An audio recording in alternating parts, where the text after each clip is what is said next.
vous allez perdre votre job, votre entourage va perdre son job et tout va devenir absolument incroyable et automatisé et les humains vont passer leur temps à courir dans l'herbe en soufflant sur des pissenlits. Tant que t'as pas goûté à cette idée fausse de la liberté, tu te rends pas compte de ce que c'est. Une fois que t'es passé de l'autre côté du miroir, tu te rends compte qu'en fait la liberté, c'est surtout uniquement et avant tout le choix. Et le choix de construire sa propre prison avec ses propres règles. Bah, en fait, moi je vis dans l'époque où ça arrive et ça tue, c'est génial. J'ai l'impression d'avoir 10 ans quand on me dit cette métaphore est absolument incroyable. Je suis une banane. Bienvenue dans ce 15e épisode du podcast Entre deux. Je crois que c'est le 15e épisode. Comment vas-tu, Louis ? Stressé, parce que moi j'aime bien répondre la vérité quand on me demande comment ça va.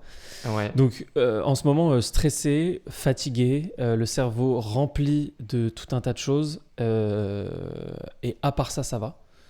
Je pense que j'ai fait un petit résumé. Et toi, comment ça va en plein lancement d'une start-up dans la technologie ?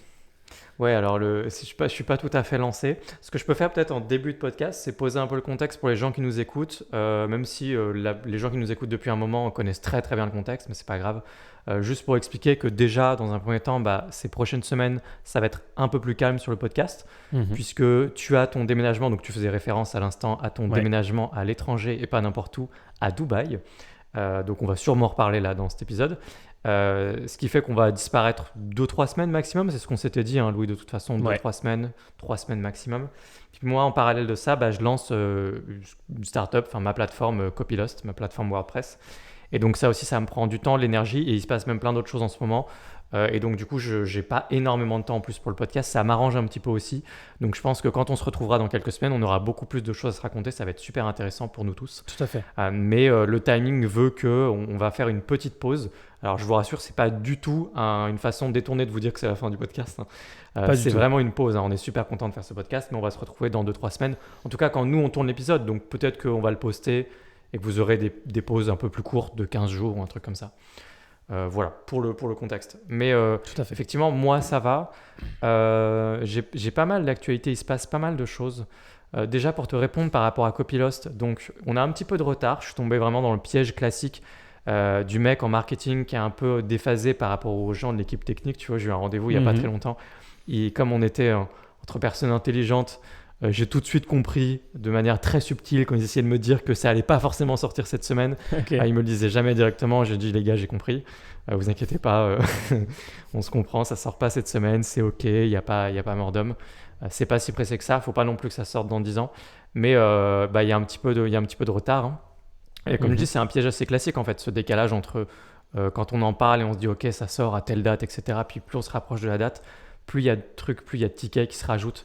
En interne, plus il y a de choses qu'on voit qu'il faut faire avant le lancement, etc. Et finalement, combien de fois j'ai vu des gens lancer des softwares et être en retard, quoi, de plusieurs semaines, voire même plus. Donc je suis malheureusement tombé dans ce piège du débutant.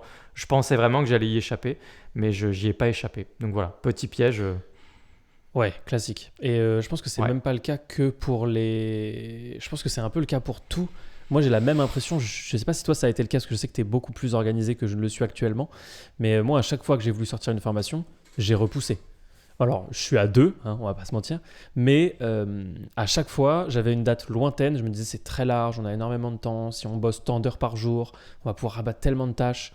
Et en fait, plus ça approche et plus tu te dis, ah, mais en fait, j'avais oublié ça, ça, ça. Et en fait, du coup, à chaque fois, j'ai dû repousser au moins une semaine, voire 2. Alors moi pas du tout. En fait, là où j'ai du retard, là c'est, tu vois, on parle de software, mais c'est parce que je suis pas tout seul. C'est parce qu'il y a des équipes, c'est parce qu'il y a d'autres personnes et j'ai pas le contrôle sur tous les événements et tout ce qui se passe. Et les formations, en fait, je ne compte que sur moi pour les faire. En tout cas, jusqu'à aujourd'hui, je ne comptais presque que sur moi. Tu es intervenu à un moment. Mais du coup, j'ai à peu près toujours respecté mes délais. Quand je dis à peu près, c'est que j'ai pas de contre-exemple en tête, mais j'ai bien dû avoir un retard par-ci, un retard par-là. Globalement, la formation, c'est moi qui fais. Et donc, quand je me disais sérieusement que ça allait sortir à telle date et que je me lançais dans une mind map et après dans le tournage, puis dans le montage avec Rachel, etc., je n'ai jamais vraiment été en retard pour des formations. À partir du moment où je fixais une date, la date était respectée. Pour des formations, en tout cas, je n'ai jamais été particulièrement en retard. Le fait de procrastiner de faire des formations, ça oui. Mais le fait de fixer un cap et de dire on fait une formation, ça sera telle date, j'ai jamais manqué mes dates. Là, par contre, vraiment, je suis pas tout seul, quoi. C'est ça la grosse différence. C'est qu'ils sont un certain nombre. Et donc, du coup, ça ne dépend pas que de moi. Et forcément, c'est beaucoup, beaucoup de travail. Je pense que aussi, mine de rien, il faut bien se dire que même pour eux, même quand ils ont de l'expérience, c'est pas comme s'ils avaient lancé 50 autres hébergeurs avant, etc. Enfin, bien sûr. même pour eux, il y a de la nouveauté, il y a du challenge. Je peux pas juste leur dire bah non, ça devait sortir le 15 mars, ça va sortir le 15 mars. Ça peut pas sortir le 15 mars, ça sort pas le 15 mars, tu vois. On fait au mieux, mais voilà, pour l'instant, il n'y a pas de vraie pression financière ni quoi que ce soit qui nous oblige à sortir là demain et tout. C'est ok, c'est cool. Et je veux que ça sorte dans les meilleures conditions. Faut même qu'on fasse des tests. On n'a même pas encore fait les tests, vraiment. Tu sais, on met nos propres sites dessus, plein de choses comme ça. Tu vois, il y a encore du boulot, quoi. Donc, ça sort pas cette semaine. Mon objectif, là, c'est que ça sorte quand même ce mois-ci parce que j'ai quand même largement communiqué. Tu vois, c'est ça l'erreur, c'est communiquer trop tôt. J'ose espérer que prochaine fois je referai pas cette erreur, mais on verra. Mais je croise les doigts vraiment pour que ça sorte cette semaine, ce mois-ci. C'était ça l'objectif pour moi. C'est encore possible, c'est encore faisable. Ça veut dire la semaine prochaine, courant la semaine prochaine. Il y a vraiment moyen, mais ça ne dépend pas que de moi encore une fois, donc on verra.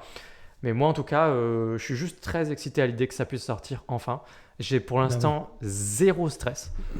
J'ai juste trop hâte que ça sorte et que je fasse autre chose que de la formation. Ça me fera super plaisir. Donc, vraiment hâte par rapport à ça.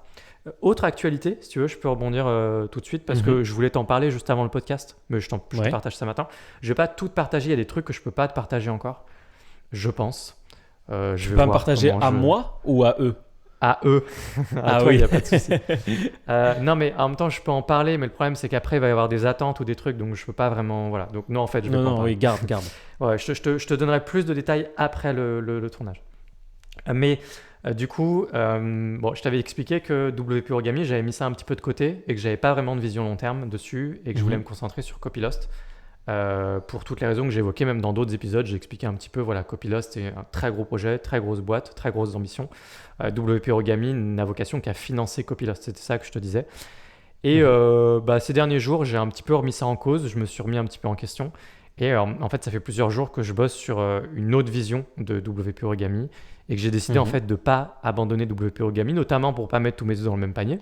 Admettons par exemple que Copylost ça se passe mal, que le lancement n'est pas réussi ou qu'il y a un problème, j'en sais rien. Je vois pas où est-ce qu'il pourrait y avoir de problème aujourd'hui, mais admettons. Mais on sait jamais. On sait jamais. Et du coup, je me suis dit, je suis en train de sacrifier un truc qui est en fait ma vraie zone de génie, qui est la formation, la transmission, WordPress, tout ça, qui n'est pas directement l'hébergement non plus.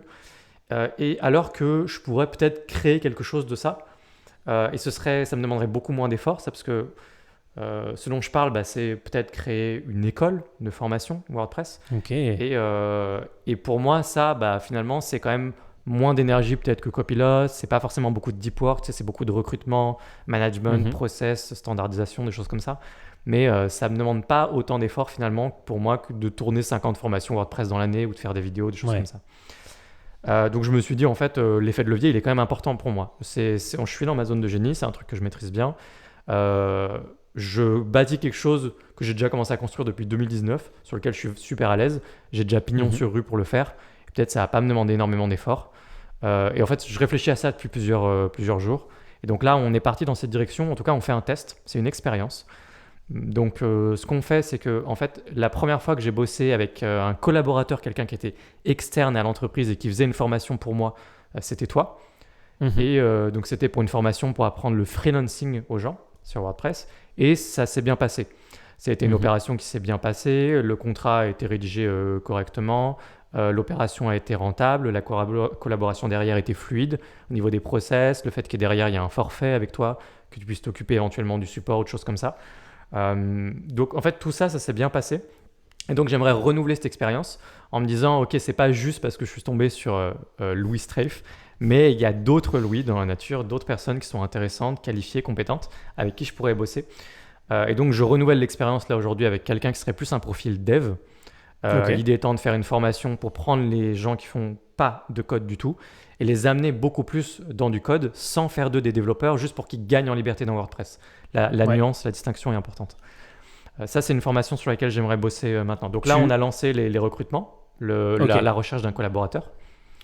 Et le but à terme, si cette expérience est concluante, c'est qu'on parte vraiment dans cette direction et que je me crée effectivement un réseau de 4, 5, 6 collaborateurs avec qui bosser en permanence comme ça, qui seront donc les visages des différents profs intervenants de WP Origami.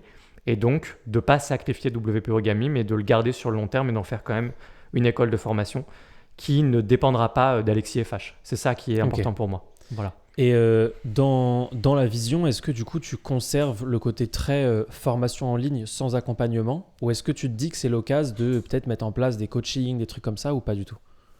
Alors, pour l'instant, je conserve le côté formation en ligne. Sans accompagnement, pas tout à fait. Il y a des petites nuances, notamment parce qu'il y a des choses que j'aimerais faire.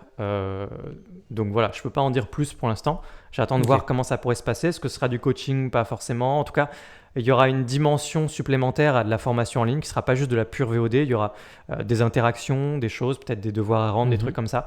On va essayer de formaliser un peu plus ça. L'idée, c'est qu'on puisse aller chercher éventuellement des aides de l'État ou des trucs comme ça, parce que nous, on n'est pas dans le Make Money Online, on n'est pas dans des formations qui peuvent... Si tu veux, en fait, on a des skills qui sont assez basiques. En fait, c'est vraiment des skills à la fois d'entreprise, de particulier, c'est du WordPress, du WooCommerce, du SEO, des choses comme ça. Donc, ça rentre assez bien dans des cases pour aller chercher toutes sortes d'aides et de choses de la part de l'État. J'en dirai pas plus. Les gens sont, je pense, les plus créatifs verront très, très bien de quoi je parle. Mais du coup, on est en train d'essayer de réfléchir à tout ça. On a lancé les démarches. Et ça induit plein de changements, parce que là, la manière dont on est structuré en plus, actuellement, WP Origami possède une grosse partie de Copylost. Et moi, ce que j'aimerais, c'est en faire un actif qui soit bien séparé, les deux. WP Origami d'un côté et Copylost de l'autre. Donc, on est en train de tout restructurer. On est en train de se dire, OK, il va falloir une holding qui possède tout ça. Il va falloir peut-être séparer WP Origami en 2 entités, parce que ça induit certains changements, pourraient induire le fait que ce serait plus facile d'avoir 2 entreprises au lieu d'une seule, même pour la formation en ligne uniquement. Il y a plein de changements en fait qui se créent. Là, des fois, je sais que je suis un peu flou sur certains trucs parce que je peux pas forcément en dire beaucoup plus. Louis, je pourrais en parler davantage sans problème avec toi, mais voilà, en gros, il y a plein de changements en ce moment qui fait que j'ai quand même pas mal de taf. Mais en tout cas, la grosse news, c'est surtout que je fais un test et l'idée, c'est de ne pas abandonner WP Origami complètement. Et je me dis qu'en fait, peut-être que moi, ma perspective là, c'est beaucoup plus court terme par rapport à Copylost. C'est 1 an. J'aimerais que d'ici 1 an, j'ai réussi à construire quelque chose qui ne dépende pas d'Alexis FH. Pas complètement. Je serai encore dans la boucle. Je serai encore à faire des vidéos YouTube notamment. Mais qui ne dépendent pas d'Alexis FH, avec vraiment un réseau de collaborateurs, comme je te dis, 5 ou 6, et un truc qui tourne tout seul à 90%. 1 an, c'est mon horizon de temps. C'est hyper intéressant. C'est hyper intéressant parce que... WordPress, ça s'y prête bien déjà, mine de rien. Et encore une fois, je commence quand même à avoir un nom dans le marché, WP Origami, donc je vais capitaliser dessus, je vais le garder, évidemment, ce sera WP Origami, l'école. Mais il va falloir que je commence à me sortir moi un peu du branding, etc. C'est ça qu'on va faire. C'est, je pense, une excellente idée, notamment parce que c'est un peu ce que d'autres ont déjà fait et on voit que globalement, ça leur a réussi. Donc, il n'y a pas de raison que... Tu as des exemples en tête? J'ai personne en tête. Alors ça se fait beaucoup dans les formations e-commerce. C'est évidemment ce que fait Yomi. C'est ce que fait aussi Oussama avec Yomi. Donc en fait, j'ai ces 2 exemples-là en tête. J'en ai vu un récemment qui s'appelle le 8 Lab, où en fait il y a une figure de l'école, mais après c'est toute une école avec, je crois, une dizaine ou une quinzaine d'intervenants. Il y a vraiment beaucoup de personnes. Donc, je sais que dans le e-commerce, ça se fait beaucoup. Parce qu'il y a un expert par thématique. Et notamment parce que c'est pas comme ce que moi je fais ou ce que toi tu fais. Bon, alors en l'occurrence, là, je trahis ce que je vais dire après. Mais toi, en l'occurrence, vu que c'est focus WordPress, c'était assez évident de rester très longtemps à ce que ce soit toi, une seule personne. Puisqu'il y a en gros un panel de compétences qui n'est pas hyper large. Si tu te mettais à faire de la création ou de l'accompagnement ou d'un business globalement, là, ça devient plus logique d'aller chercher un mec spécialisé dans de la pub, un mec spécialisé dans tel cas de figure. Moi, c'est ce que je compte faire d'ici la fin de l'année aussi, donc c'est marrant. Pas de la même manière, parce que moi, j'ai pas envie que ce soit en autonomie. Enfin, j'ai pas envie que ça tourne tout seul. Au contraire, même d'ailleurs, ça fait partie des trucs que je vais mettre en place dès que je serai arrivé dans mon nouvel environnement, mais on veut travailler 2 à 3 fois plus le personal branding, c'est-à-dire me mettre en avant moi, parce que ça crée du lien, parce que ça fait des vidéos qui sont plus divertissement que tuto et les gens apprécient ça draine plus de trafic. Ce sera plus intéressant et puis c'est aussi très cool, une sorte un peu d'accomplissement à mon moi qui avait 12 ans et qui regardait les vidéos de Cyprien quand j'étais petit, mais tu vois l'idée et bien sûr. Donc je pense que c'est une très bonne idée, effectivement, et on se dirige un petit peu dans la même direction. Un petit peu. Parce que je pense que ça peut après, marcher. là où on se rejoint, c'est effectivement mon branding personnel, je l'ai utilisé quand même pendant des années pour construire tout ce que j'ai construit déjà aujourd'hui. Ouais. Je vais pas le jeter aux toilettes et tirer la chasse d'eau comme ça va prendre Je du me temps. doute.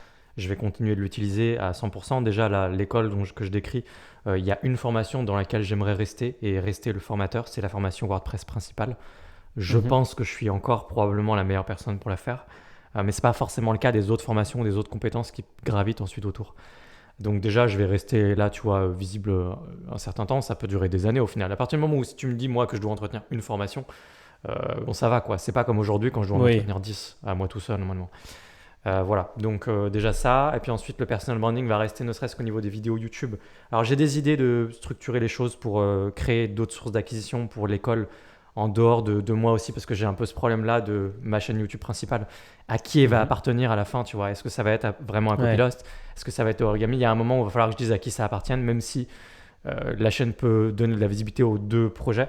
Il y a un moment, ça appartient quand même à quelqu'un. Et comme ça va être valorisé, enfin, quand je dis à qui ça appartient, l'idée c'est de savoir vraiment dans quelle entreprise c'est vraiment, tu vois. Mhm. Donc ensuite, du coup, l'autre entreprise à qui ça ne lui appartient pas, si je veux la revendre, il y a un problème. Parce que ça veut dire que 80% Ouais, des bien revenus sûr. sont drivés par un truc qui, tu vois ce que je veux dire.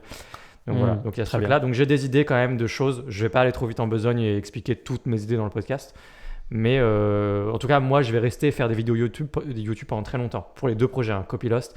Origami, ne serait-ce que, j'en ai parlé avec Rachel aujourd'hui, ne serait-ce que parce que moi aussi, il y a le gamin de 12 ans qui a envie d'accomplir des choses. Il y a un truc en fait que je peux pas laisser derrière moi. Je peux pas juste abandonner tout ce que je fais et dire je veux créer des entreprises qui tournent sans moi, etc. Non, non, c'est pas possible tant que j'ai pas accompli au moins un truc, c'est d'avoir mon trophée des 100 000 abonnés. Je Ok. le veux avant de partir et de m'extraire de tout ce que je fais.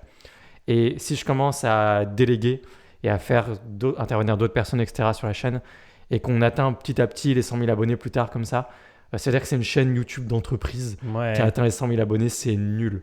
Il faut que ce soit moi, Alexis, tu vois. Donc Ouais, je vois très bien. j'emmènerai cette chaîne jusqu'à 100 000 abonnés au minimum. Comme ça, je peux dire que dans ma vie, j'ai été capable de prendre une chaîne YouTube sur un sujet de niche et de l'emmener à 100 000 abonnés. Ça me ferait très plaisir. C'est mon petit Tout à trophée fait. personnel. Et après, on discute. Et après, on Ouais, je vois discute. très Ça bien. viendra. Ils deviendront. Mais je ferai les 100 000 abonnés, c'est sûr, moi. C'est évident. Et je vais forcément les faire, en fait. C'est juste une question de temps. Donc, Ouais. voilà. Ouais, c'est mon objectif aussi, les 100 000. Bah, ça Parce que dépend c'est aussi le de ce moment où que ça devient sérieux, quoi. si tu restes Shopify ou pas et tout. Mais comme on en a parlé un petit peu et que je sais que peut-être qu'au fil du temps, tu vas un peu élargir, tu auras plus de potentiel encore pour faire Ouais, je plus pense. d'abonnés que moi, du coup.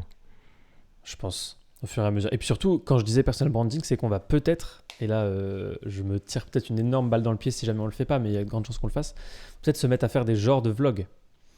Ah oui. Euh, alors, un genre de, parce que mon but, c'est que ce soit un peu un vlog d'entreprise. Ok. Un peu, alors, un mélange entre ce qui peut se faire en ce moment de plus en plus Oui, et, on pense tous les deux à la même personne, mais. je pense, mais un mélange de ça et de Tev, ici Japon, D'accord. avec ici Japon Corp. J'aime bien l'idée qu'il y ait plusieurs personnes, tu vois. J'ai envie, Ouais. en fait, et elle a envie aussi que Victoria soit plus mise en avant, que si on recrute quelqu'un cet été, il soit aussi plus mis en avant. Donc voilà, j'ai envie que ça devienne un peu une petite équipe, qu'on s'identifie à nous et tout. Je pense que ça peut être très intéressant. Ouais, ça Ce peut être serait un très cool. plaisir à faire. Ça peut être très cool. Ici, Japon Corp à Dubaï, ça peut être très sympa, effectivement. Je pense. Ah ouais, à Je fond. pense que ça peut être très cool. Mm. Donc voilà, c'est un peu tout ça qui va arriver. Bah voilà pour mon actu, en tout cas, ce qui doit répondre à Ouais, la question initiale qui était comment vas-tu, Alexis? Donc ma réponse tout à c'est fait. oui, ça va, ça va.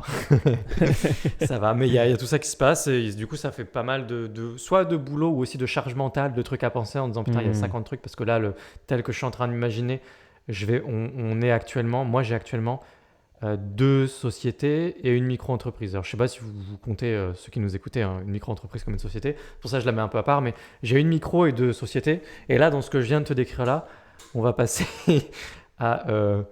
à quatre structures et une micro-entreprise, donc à 5 structures en fait, 4 sociétés. Enfin, c'est infernal. C'est gros. Ouais. Ouais, c'est Mais et alors évidemment, je suis pas c'est tout gros. seul pour faire tout ça. C'est pas la même charge de travail pour tous les trucs. Et puis voilà, je suis pas juste tout seul, une petite Bien fourmi sûr. à bosser en permanence, à faire ma compta tout seul, sans comptable et tout. N'imaginez pas des trucs qui sont pas du tout le réel, mais effectivement, ça peut faire un peu peur. Même moi, là, je me demande, mais comment on va en arriver là, quoi. C'est quand même 5 structures, mais pourquoi pas juste une? Mais en Bah fait, oui. croyez-moi, il y a une raison pour chacune de ces structures et toutes n'ont pas du tout la même vocation. Je suis en train d'évoquer là-dedans l'hébergeur d'une part, WP Origami scindé en 2 structures d'autre part, pour des raisons, voilà, et ma holding du coup personnelle qui possède tout ça à la fois, plus la micro-entreprise qui reste là. Et figure-toi que d'ailleurs la micro-entreprise elle est bien pratique parce qu'en fait je suis en train de me dire, mais à chaque fois que je veux tester un petit business un peu à l'arrache, mais en fait, je fais comment? Une fois que tu es en société, tu peux pas juste tester un truc à Bah l'arrache non. dans ta société, tout ça marche pas comme ça. Et en fait, je me dis, mais la micro-entreprise, pour ça, c'est très bien, très très pratique. C'est Il très faut bien. toujours en garder une en fait. J'ai l'impression que je vais toujours la garder pour pouvoir juste tester des trucs à l'arrache facilement dans ma vie, tu vois. C'est très pratique, effectivement. Puis Ouais. c'est plus flexible. Il n'y a personne qui jette un œil Non. terrible dessus en se disant on va éplucher chaque compte de ces 1 200 € de rentrée par mois. Et puis, Non, puis à partir du moment où tu payes tes impôts, même si tu les déclares pas les trucs dans les bonnes cases, en fait, en réalité, ouais, si tu ça payes tes passe. impôts au micro, globalement, ils vont pas te faire chier. On te fait chier en société, Ouais. mais en micro, on veut juste que tu payes ce que tu as à payer. Et après, Mm. on te laisse tranquille, quoi. Si tu fais des erreurs, si tu gères pas tout bien, c'est pas très très grave, quoi. Ouais, je suis d'accord. Nous, les micros, on va les fermer. On va Ouais. ouvrir une société déjà, ça sera très bien. Vous avez une société, du coup, à Dubaï, là. Ouais, on a une société et on est associé. Parce que là, actuellement, D'accord. c'est pas le cas. C'est une micro chacun. On avait déjà été associé dans notre SARL. Et donc là, c'est une micro chacun. Non, bah non, du coup. Actuellement, c'est une micro chacun. Et là-bas, ce sera une seule société.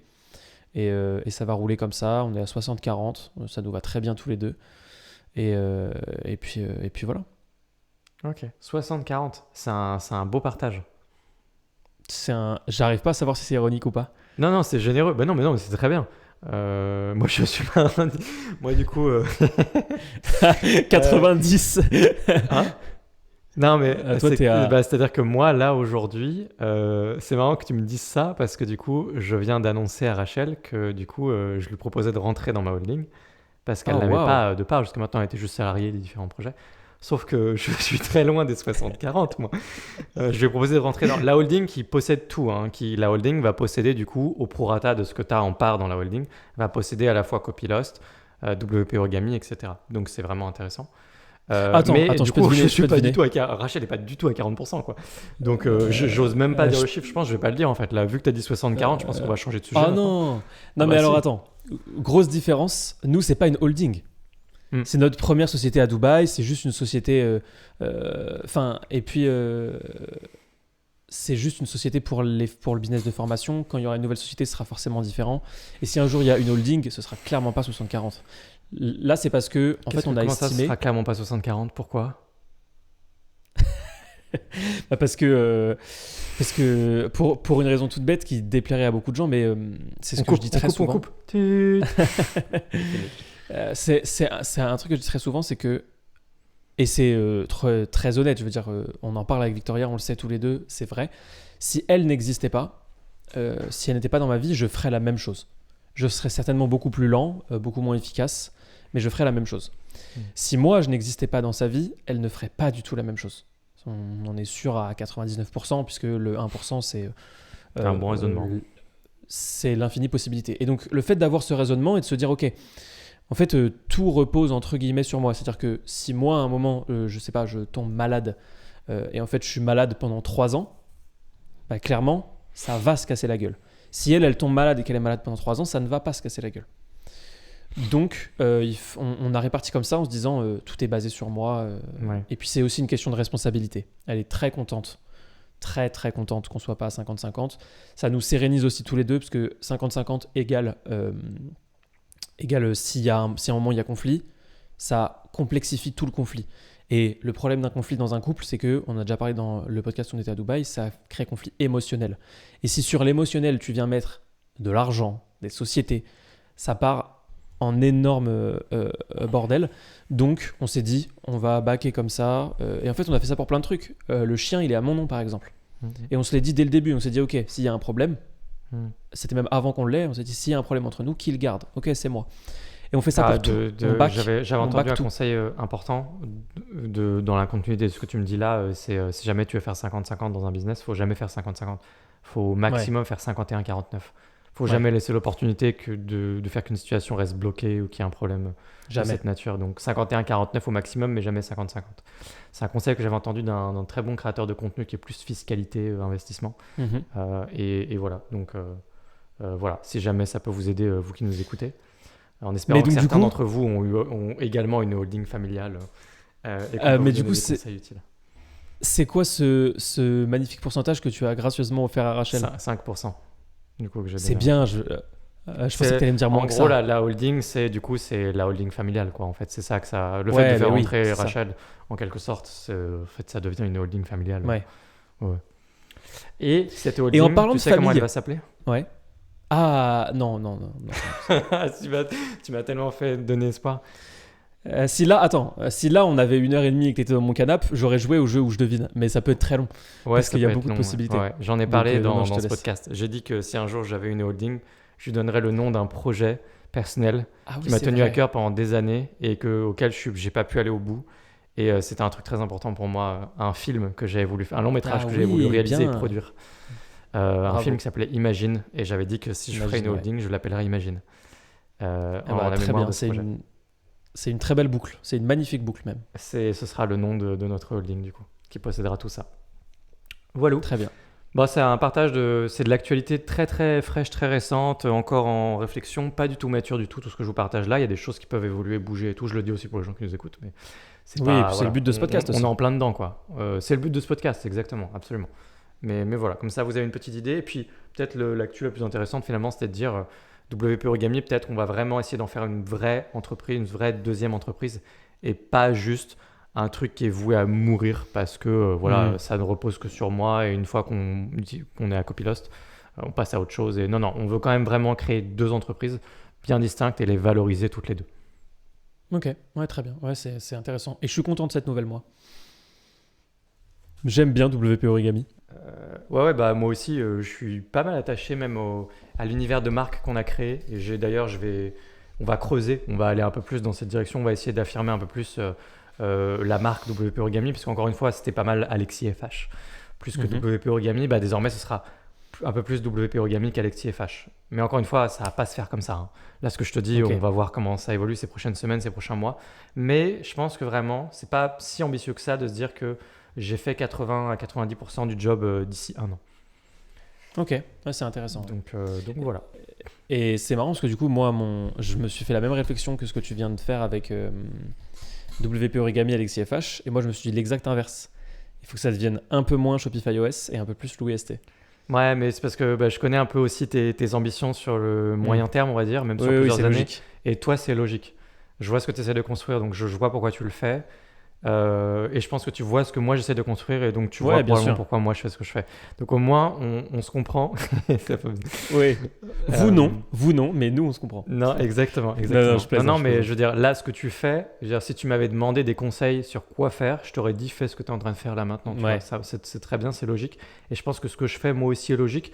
Après ça dépend de combien de temps moi je veux m'engager personnellement en tant que figure d'autorité dans les différents projets que je mène.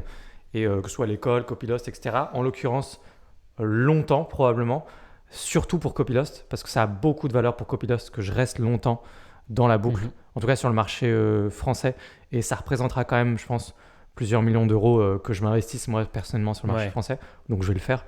Un peu moins sur le marché international, on va pas se mentir, je suis à peu près personne partout ailleurs dans le monde. Mais voilà, je pense que ça va durer encore plusieurs années. Faut pas croire que je vais sortir de tous mes projets, arrêter de faire des vidéos et tout dans un an. C'est pas du tout ce que je suis en train de dire. Parce que si j'ai envie de saboter mes projets, oui, je fais plus du tout de vidéos dans un an. Mais comme j'ai pas envie de m'auto-saboter, comme j'ai envie d'aller le plus loin possible dans mon marché, dans mes différents projets, je continuerai de faire des vidéos bien après un an. En 2025, je serai encore en train de faire des vidéos. En 2026 aussi. Et puis on verra ensuite ce qui se passe. Ouais, très bien. Et d'ailleurs, ça me fait une bonne transition avec les questions de nos chers et tendres auditeurs. Écoute, on faudrait vraiment nommer notre podcast sans transition ou un truc comme ça, parce que là, vraiment, cette transition, mais je pense elle que était c'était dans le parfaite, top cette 3 des plus transition. mauvaises transitions. Ah non, vraiment. Mais non, elle était impeccable, Genre, vraiment, j'ai pas vu le lien avec. Mais oui, parce que je l'ai pas fait encore. Je l'ai pas fait. Il arrive. Tu m'as tout cassé. Vas-y. Bon, vous faites semblant qu'on a coupé et qu'on n'a pas donné plus de taf que ça à Rachel. Donc, ça me fait une très bonne idée sans non, mais merde, bah oui, bah forcément. Non, bon, bref, j'ai une très bonne transition avec ça, puisque en 2026-2027, Alexis, eh bien, peut-être que tu auras plus de clés pour répondre à quelqu'un qui nous a posé une question, puisque, bien sûr, on ne l'a pas fait en début de vidéo, mais n'hésitez pas à nous poser toutes vos questions. Parce que là, on en a de plus en plus, hein, même si la croissance est faible, la croissance existe. Donc n'hésitez pas à vous poser nos questions, à nous poser vos questions plutôt. C'est un plaisir d'y répondre, un plaisir de vous lire. Donc si vous avez quoi que ce soit en rapport avec le business, en rapport avec des idées de tout type, on sera toujours là pour y répondre. C'est très intéressant, ça nous permet de développer des idées, d'avoir des débats, et en plus de vous aider pour certains d'entre vous. Donc n'hésitez pas. On a une question d'un de nos auditeurs qui est lié, elle est là, toute ma transition, qui est liée aux enfants en partie. Alors, je vais lire toute la question. Je vais lire toute la question au complet, mais ça allait un peu du coup dans l'idée de ma transition, puisqu'en 2026-2027, Alexis, peut-être que la holding familiale sera composée de plusieurs membres, en tout cas de plus que 2. Donc, je vais lire la question de c'est pas quelle question parce que là tu parles d'enfants. La première question que j'ai sous les yeux, elle parle pas d'enfants, ou alors tu fais un lien, tu élargis beaucoup. Non, c'est pas sur celle-là que j'allais. Moi, je vais lire la question de Gauthier R. D'accord. Gauthier nous dit qu'il a passé un très bon moment. C'est donc un plaisir, Gauthier. J'espère que tu es là fréquemment. Et si c'est le cas, bienvenue. Pour le côté bruit, au final, ce ne sont que vos avis et ils sont suffisamment argumentés pour être plus que du bruit. Ça revient à ce que tu disais la dernière fois, je crois, pour faire attention à dernier ou avant-dernier podcast. Ouais, faudra aller le voir. Je parlais de bruit versus signal, effectivement. Ouais, tout à fait. Et l'ouverture au débat transforme ou peut transformer ça en signal. Je partage ou partageais pas mal de vos avis et beaucoup ont changé avec mes différentes expériences perso ou pro, bonnes ou mauvaises. D'ailleurs, vous n'abordez jamais les enfants, bébés dans vos échanges. Est-ce que c'est volontaire ? Idem dans vos idées business, alors qu'il y a énormément de choses à faire autour des enfants. C'est probablement l'expérience qui m'a le plus changé d'avis sur un nombre de domaines hyper variés, de l'écologie à l'équilibre vie perso-pro, en passant par l'accompagnement médical. Pour l'exemple, sur l'écologie, j'étais pas loin de Louis. Aujourd'hui, avec ma fille, ma projection vers l'avenir a pas mal changé la donne et je me sens nettement plus concerné, que ce soit dans mes pratiques ou dans mes réflexions. Bonne continuation à vous deux. Du coup, l'opinion de Louis est condamnée. Je suis désolé de le dire. Tu viens littéralement de justifier une des nombreuses raisons pour lesquelles je ne veux pas d'enfant. Je n'en ai jamais voulu. La première réflexion, donc là vous êtes tous en train de vous dire tu verras quand tu vas grandir. Eh bien figurez-vous que j'ai eu cette réflexion pour la première fois, j'avais 11 ans à peu près. Je me suis rendu compte, c'est même pas une réflexion que j'ai eue moi-même, c'est que je me suis rendu compte que je ne voulais pas d'enfant. Ça fait maintenant 13 ans, wow, 13 ans que j'ai cette réflexion et elle n'a fait que se renforcer avec les années pour tout un tas de raisons, mais notamment en fait clairement les raisons que tu as données. C'est le même état d'esprit pour ma compagne, pour Victoria. Donc on se trouve très bien là-dessus et en fait on se projette tout à fait dans une vie sans enfant. Notamment, quand même, ce qui aide beaucoup, ça j'en ai conscience, c'est que j'ai eu des exemples de personnes dans mon entourage, des exemples dans ma famille, d'individus qui n'avaient pas d'enfants et qui ont eu une vie merveilleuse. Et donc, je sais que ça aide beaucoup à se projeter. Ceux qui n'ont jamais eu de personnes sur lesquelles se projeter comme ça, bah forcément, ça vous paraît beaucoup plus distant. Moi, j'ai eu ça dès le début. J'ai une grand-tante qui n'a jamais eu d'enfant et qui a eu une vie incroyable. Ça m'a toujours pas mal donné envie et j'ai fini par capter qu'il y avait de grandes chances que ce soit en partie parce qu'elle n'avait pas eu d'enfant. Et moi, pour tout un tas d'autres raisons, je me dis que c'est pas pour moi et que grand bien en face à ceux qui en veulent. Je suis très content pour les gens qui en ont. Tout le monde, globalement, dans mon entourage en veut. Je crois que j'ai personne qui est dans notre situation. Mais je suis très heureux pour les gens qui sont très heureux. T'as personne dans ton entourage qui veut pas d'enfant, hein, parce que c'est de plus en plus courant, justement. Je suis très surpris que t'as un drôle d'entourage. Moi, j'en ai pas. Et puis surtout, en fait, c'est aussi que je me rends très bien compte. J'ai déjà parlé avec des gens qui veulent pas d'enfants. Et en fait, moi, à force de défendre ma position, parce que c'est vraiment le truc qu'on m'a le plus dit. Hein. Déjà, n'importe qui a un enfant m'a répondu. Tu verras. Et en fait, du coup, à force de défendre ma position et de leur expliquer que c'est un tout petit peu plus qu'une idée vague d'un mec dans la vingtaine qui se dit c'est pas pour moi, je me suis rendu compte aussi en discutant avec quelques personnes dans ma vie, qui ne sont pas des gens de mon entourage, qui veulent pas d'enfants, qu'en fait, dans 90% des cas, je dis 90 pour pas dire 99, c'est pas fondé. Et ces gens vont changer d'avis. J'en ai aucun doute. Mais moi, je sais que c'est pas mon cas. Et mon argument ultime qui déplaît et qui va te déplaire au plus haut point, j'en suis certain, mais c'est que mon argument ultime par-dessus tous les arguments pour les gens qui ne comprennent pas mes arguments, c'est que j'ai un souci avec moi-même de cohérence qui est tel que j'ai tellement répété, tellement dit, on m'a tellement posé la question, j'ai tellement défendu qu'en fait ça ne peut pas arriver. Ça ne peut pas arriver parce que sinon c'est un espèce de paradoxe physique et temporel. Louis se désintégrerait dans la nature instantanément. Donc ça n'est tout simplement pas possible. Mais ça c'est la raison mère, c'est la raison au-dessus de toutes les autres raisons qui en découlent. Okay. Bah ouais, c'est triste, mais bon, que veux-tu, c'est pas grave. Je ferai moi, avec. Je vois pas ça comme triste. Non, mais moi non plus, pas du tout. Du coup, peut-être je peux rebondir par rapport à tout ça. Alors moi, juste pour casser le suspense qui n'en est pas un du tout, moi, au contraire, moi, je veux des enfants, ce qui nous fait un formidable entre deux, une fois de plus, dans ce podcast. Tout à fait. Des enfants plusieurs? Oui, nous on parle de 2 enfants. Alors certains voudraient plus, mais 2 c'est bien déjà. Donc on parle de 2 enfants, effectivement. Moi, au contraire, c'est quelque chose qui m'enthousiasme beaucoup. J'ai hâte d'avoir cette expérience-là. Enfin, j'ai de plus en plus hâte. Je t'avoue que je n'étais pas particulièrement pressé. J'étais quand même content de ma vie telle qu'elle était. Pour moi, c'était un cycle qui devait durer le plus longtemps possible, juste avant d'avoir des enfants. Parce que tu sais, tu as toujours peur de ne plus avoir de vie, hein. C'est un classique, mais tu te dis, attends, là, il faut que je voyage le plus possible maintenant. Il faut que j'ai toutes sortes de projets personnels de vie. Maintenant, je veux faire beaucoup de musculation. Oh là là, il faut que je le fasse maintenant, je ne pourrai plus en faire après. Il y a tout maintenant et rien après, quoi. C'est-à-dire que tu n'as plus de vie après. Et souvent, ce que tu constates, tu parles avec des parents, tu te rends bien compte, et même avec des parents entrepreneurs notamment, tu te rends bien compte qu'en fait, il y a toujours une vie après, bien plus qu'on se l'imagine.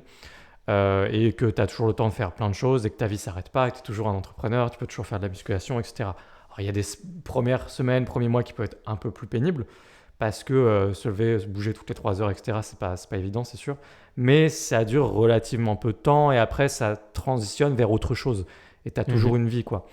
Et puis, c'est vrai que aussi avoir des enfants, c'est une charge mentale, financière aussi, et c'est une charge que peut-être je ne vais pas ressentir pareil que la majorité des gens qui vont avoir des enfants et qui peuvent être dans une situation financière qui est où ils seront tout simplement moins à l'aise que moi. Et ça, je pense que ça joue mine de rien pas mal sur le mental, la charge mentale en général, et des moments où tu peux pas t'occuper de tes enfants, où tu dois te rendre dispo parce que tu as 5 boîtes à gérer, comme je disais tout à l'heure, enfin un truc comme ça, et j'hésiterai pas une seconde à faire appel à quelqu'un qui garde mes enfants, etc. Tout le monde n'a pas toujours le luxe de faire ça. Je pense que c'est même la raison principale qui fait que les gens disent qu'ils n'ont plus de vie une fois qu'ils ont des enfants. C'est clairement une question financière. Et ça, il faut en avoir conscience. Ouais, c'est beaucoup plus... Je pense que c'est peut-être pratiquement un tabou, en fait, d'oser ramener ça à l'argent. Mais en fait, avoir des enfants, pour beaucoup de gens, c'est aussi une question d'argent. C'est est-ce qu'on peut se le permettre ou pas. Et j'ai l'impression que les gens n'osent pas en parler en ces termes-là, en fait.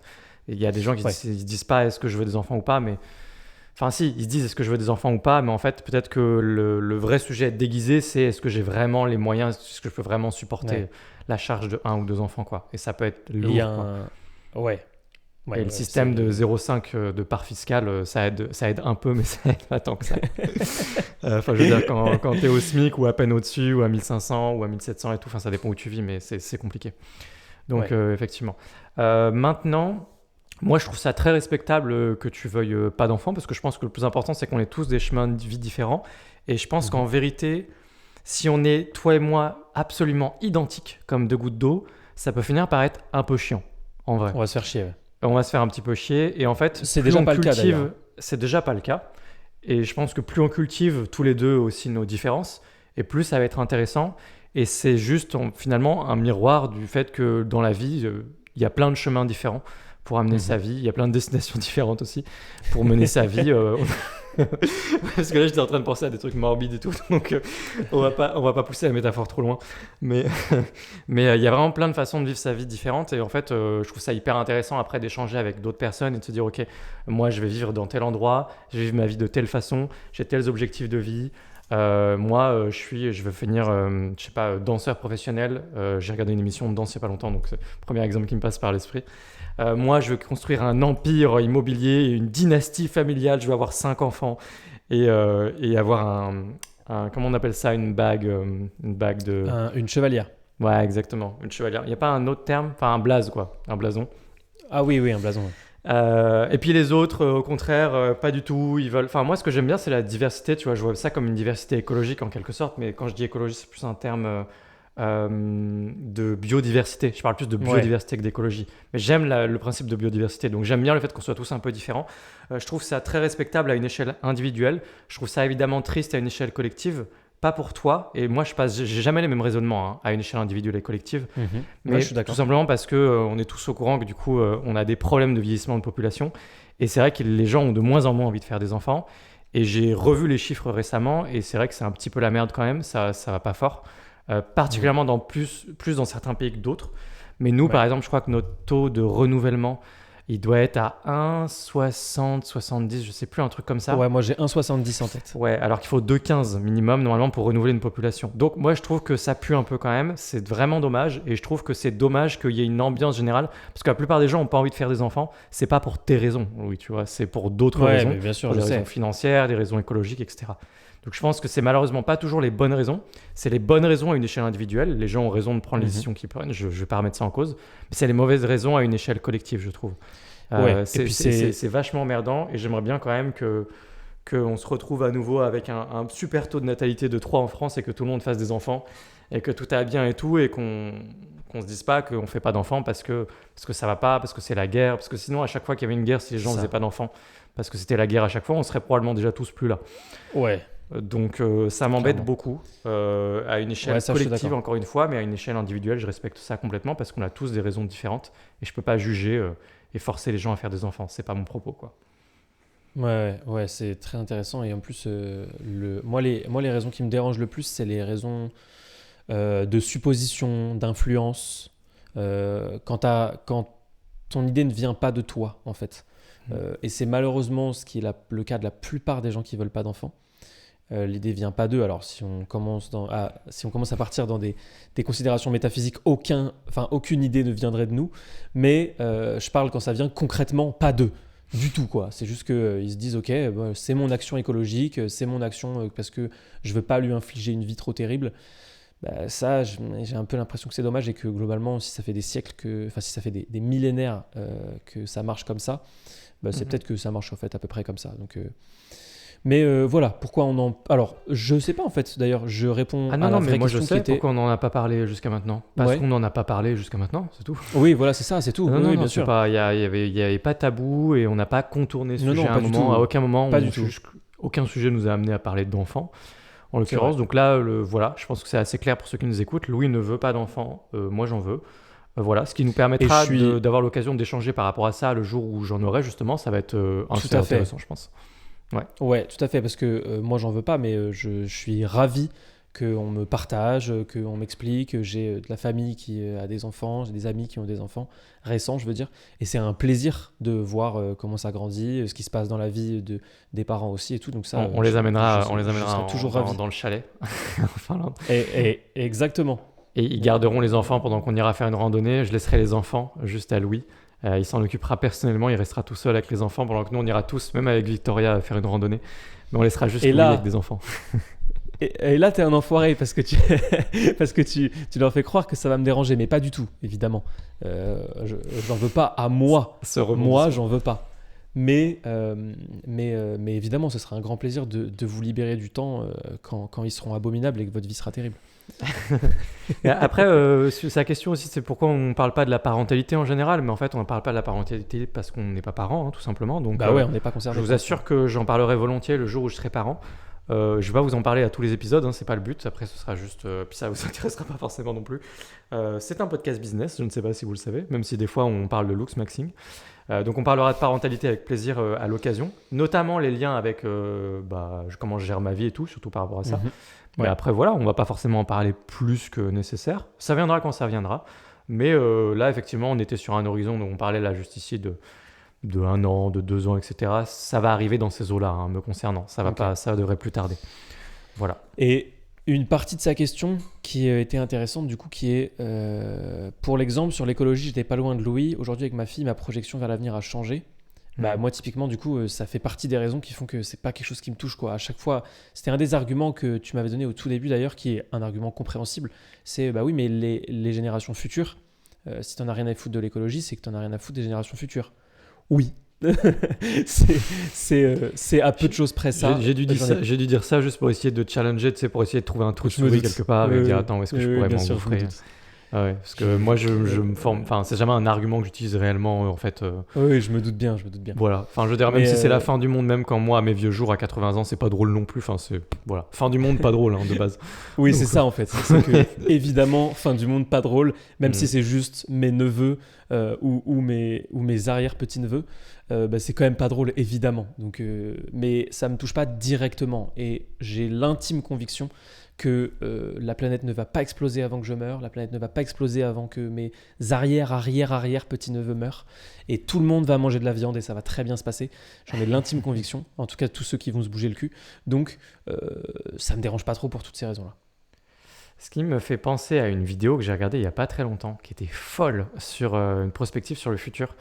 En fait, on se rend pas compte de tout ce qui arrive. Alors toi, peut-être je sais pas si tu t'en rends compte vraiment. Je sais que toi, tu es très technophile pour le coup, mais tu te rends pas probablement pas. Je pense pas que tu passes tout ton temps libre à regarder toutes les nouvelles technologies, tout ce qui va se passer, etc. Et sûrement pas en ce moment. Mais tu l'as dit avec un air, c'était fracassant. Mais ce qui est marrant, c'est qu'en fait, souvent, moi je fonctionne comme tout le monde, c'est-à-dire qu'on s'intéresse à des sujets de manière séquentielle. C'est-à-dire qu'un jour, tu regardes tout ce qui touche à l'IA et tu te dis, il y a tout ça et tout, ça va être intéressant. Est-ce qu'on aura une intelligence artificielle générale dans 5 ans, même dans 2 ans, dans 10 ans, etc.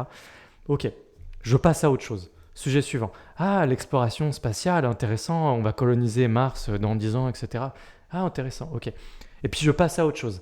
Les nanotechnologies, l'informatique quantique, l'impression 3D. Et en fait, on s'intéresse à tout ça de manière séquentielle, normale. Tu sais, c'est des lubies, on découvre à un moment un sujet et puis on passe à autre chose.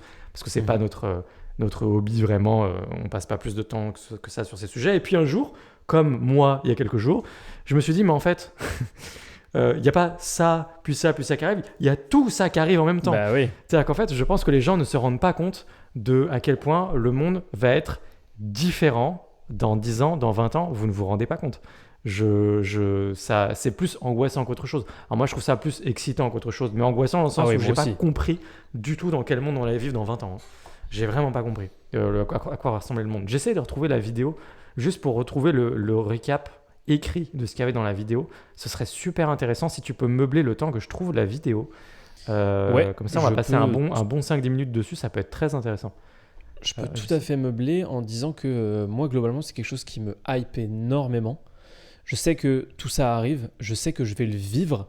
Et en fait, j'ai un peu l'impression que j'ai la chance de vivre. Alors après, c'est une question de formatage et tout, mais j'ai l'impression d'avoir la chance de vivre dans l'époque où à 80 ans, je me serais dit ça arrivera dans 40 ans, c'est pas grave, je le vivrai pas. En fait, moi, je vis dans l'époque où ça arrive. Et ça tue. C'est génial. J'ai l'impression d'avoir 10 ans quand on me dit « va y avoir des puces, et puis on va aller sur Mars, et puis on va faire ça, et puis l'IA, ça va être incroyable. » Mais oui, mais prenez mon argent, je veux ça. Je suis hyper content, hyper excité. Pour moi, il n'y a rien de tout ça qui est négatif, parce que j'ai toujours été hyper flexible et adaptatif, donc je continuerai à m'adapter. Et si un jour je me fais bouffer, c'est comme ça, j'aurais perdu, et je serais presque content d'avoir perdu. Alors, comme c'est pas un sujet que j'ai préparé, là tout est écrit en anglais et tout, je vais pas pouvoir développer les différents points. Je vais juste les citer vite fait de manière très superficielle. Mais ça aurait été intéressant de préparer un sujet. Là, je suis sûr qu'on aurait passé un super moment. Mais c'est pas grave, écoute. Le premier point qu'il a évoqué, c'était les GI, évidemment. Donc voilà, premier point, les GI. Donc quand je dis GI, Artificial General Intelligence, donc en gros GPT-6 quoi. Vous imaginez GPT-6, une intelligence artificielle qui est vraiment générale, exactement, qui est très très très efficace pour vraiment tout type de tâches et qui est en fait absolument meilleure que la somme de tous les êtres humains. Enfin voilà, c'est ce qu'on appelle une AGI du coup. Ouais, c'est pas juste un GPT-6 pour ceux qui se disent c'est une version un peu améliorée de ChatGPT. GPT-6, je pars du principe que voilà, les progrès seraient exponentiels par rapport à ce qu'on a maintenant et ce serait dans l'idée. Ouais, c'est ça. Oui, toi, je sais que tu pars de ça, mais eux, je me dis, ça va écrire les mails un peu plus vite. Non, sur une AGI, on est vraiment sur le fait que vous allez perdre votre job, votre entourage va perdre son job, et tout va devenir absolument incroyable et automatisé, et les humains vont passer leur temps à courir dans l'herbe en soufflant sur des pissenlits. C'est à peu près le principe de l'AGI, effectivement, avec le point suivant que je vais évoquer, c'est qu'on fasse absolument s'effondrer les coûts de production d'absolument tout, en fait. Enfin, quand je dis absolument tout, ça va pas tout remplacer. Pas 100% des jobs, etc. Mais Non, pas 100%. énormément de choses. Nos boulots, votre boulot, qui nous écoutez, enfin, vraiment plein de choses. Donc, conjointement, va être les JI. Et le point suivant qui était la fusion. C'est-à-dire que le mec là qui partage tout ça, lui, il pense que la fusion nucléaire, il va se passer un truc important même dans les 20 ans. Et pas forcément dans les 100 ans à venir. Donc la fusion nucléaire, c'est l'abondance énergétique, c'est le fait qu'on puisse avoir de l'énergie à des coûts absolument dérisoires, quasi illimités quoi en fait. Et donc il disait qu'en fait le couple fusion nucléaire plus AGI, c'était un effondrement de tout et on rentrait dans un monde qui était complètement déflationniste avec absolument tout qui coûtait rien et tout le monde qui perd son job et tout le monde qui doit absolument avoir un revenu universel pour pouvoir faire autre chose de son temps quoi. C'est en gros c'est ce monde-là, fusion nucléaire et AGI quoi, tu vois. Donc incroyable, mais de se dire déjà qu'il y aura des progrès là-dedans dans les 10, 20, 30 ans, c'est quand même assez fou, tu vois. Et progrès au point où ça peut exister. Je sais que tout le monde ne pense pas que la fusion nucléaire va exister dans les 20 ans, mais en tout cas, ça nous donne une direction et un cap, et c'est fou de se dire qu'il y a des gens qui bossent là-dessus et que c'est vraiment ne serait-ce que possible, quoi. On a la fusion nucléaire ici. Le point suivant, c'était l'informatique quantique. Alors là, donc moi, je le maîtrise pas ce sujet-là. Moi, je sais ce que ça a comme conséquence éventuellement d'un point de vue sécurité, notamment parce que je me suis intéressé à plusieurs reprises et ça va devenir un enjeu pour nous, notamment chez Copylost. Mais ce que ça permet au-delà de gens qui essayent de hacker Copylost, je ne sais pas exactement. Je peux pas vous dire du coup. Ça, c'est un sujet que tu maîtrises, l'informatique quantique ? Très peu. Je sais juste qu'il faut que je m'y mette parce que c'est incroyable. Et à chaque fois, je suis quand même très hypé.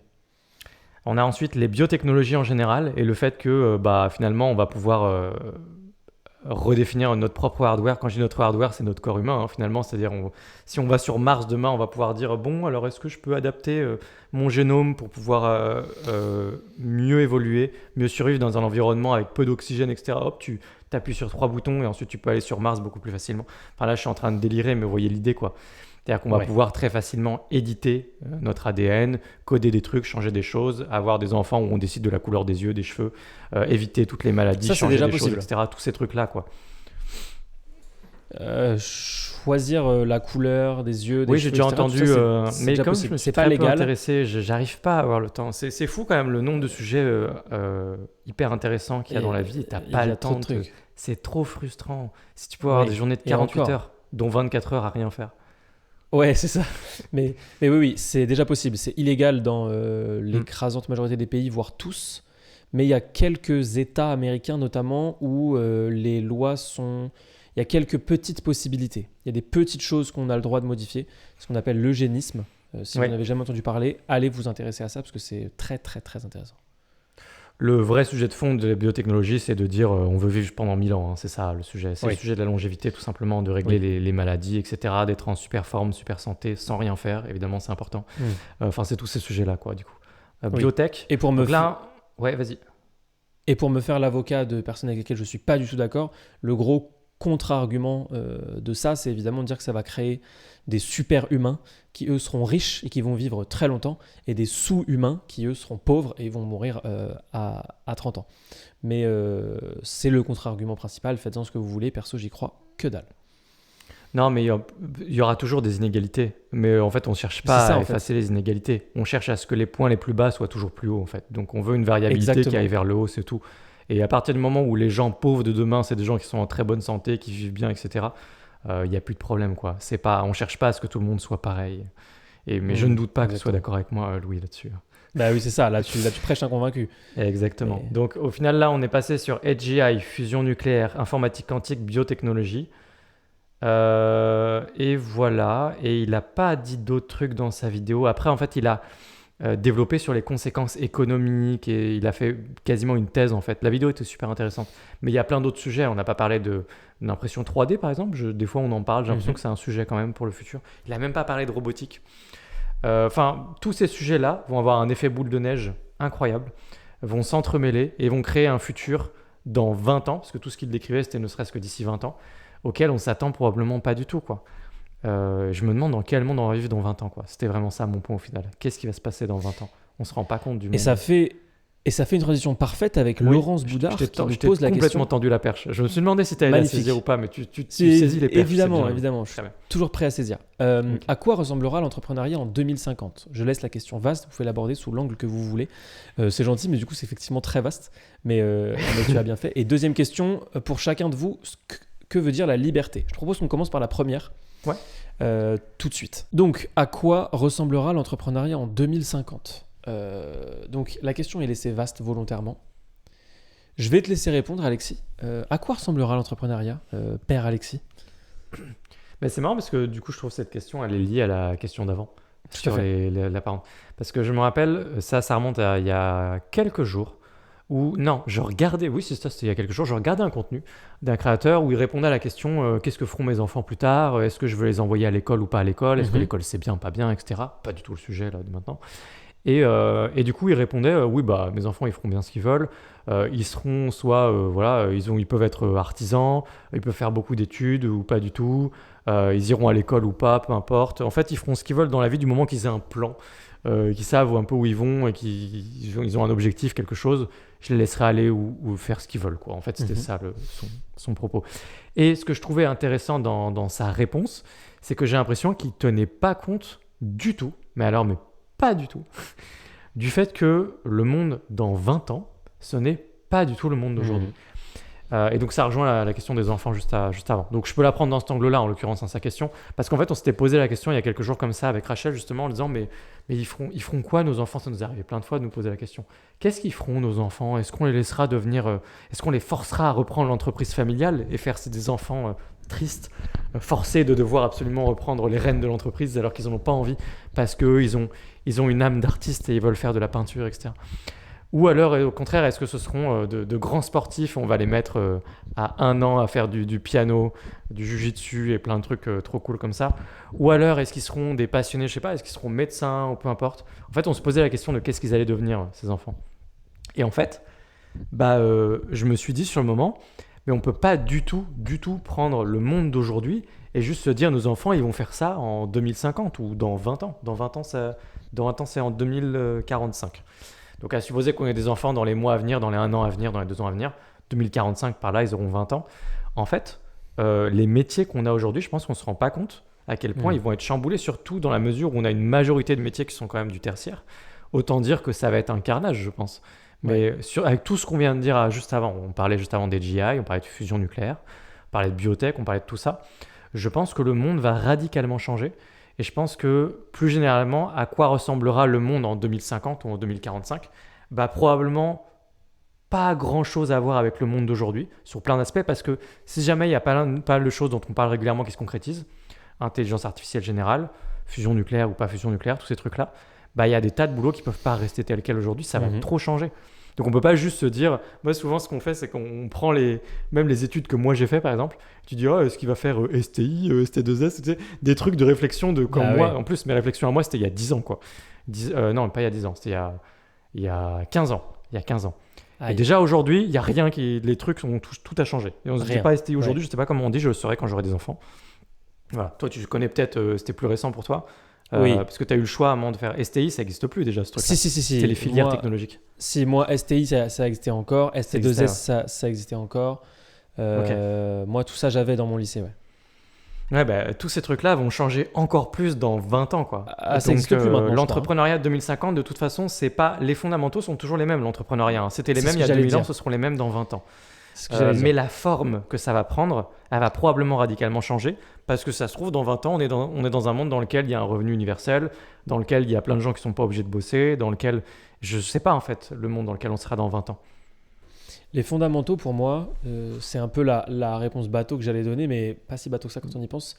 Non, complète ce que je dis parce que moi je me suis attardé sur la forme. Toi tu veux aller sur le fond, donc tu peux aller sur le fond du coup. L'entrepreneuriat en 2050, ce sera toujours essayer de régler des problèmes, trouver des brèches où s'insérer pour proposer quelque chose aux autres. Ce sera toujours éventuellement être dans le service aux autres directement et pas pour soi. Quand on est salarié, c'est pour soi. Quand on a une entreprise, c'est pour les autres, on a des clients. Et je pense qu'il y aura toujours le triptyque que j'aime beaucoup, c'est que dans la vie, soit on a un patron, soit on a des clients, soit on bosse pour l'État. Il n'y a pas il y a pas de quatrième possibilité, quoi. Tant que tu bosses, je veux dire, évidemment. Pour les gens qui bosseront plus, ça aura pas de sens. Mais ces 3-là, je pense qu'ils vont pas bouger. Je pense que les proportions vont énormément bouger. Je pense qu'il y a aussi plein de gens qui vont plus bosser. Mais je pense pas qu'il y aura de quatrième truc. Ce qui serait génial, ce serait que des gens bossent pour des IA. Mais les IA sont quand même possédés par... on va quand même bien cadrer ça, tu vois. Je me doute que la France, en particulier, ne va pas laisser ça à volo, ne va pas devenir ultra-libérale du jour au lendemain et se dire, bon, maintenant, on va faire rentrer des IA à l'Assemblée nationale pour voir ce que ça donne. Je pense pas. Je pense que ça va rester assez traditionnel. Mais je pense que l'entrepreneuriat, ça ressemblera à ça. De la flexibilité, des risques et une pincée d'audace.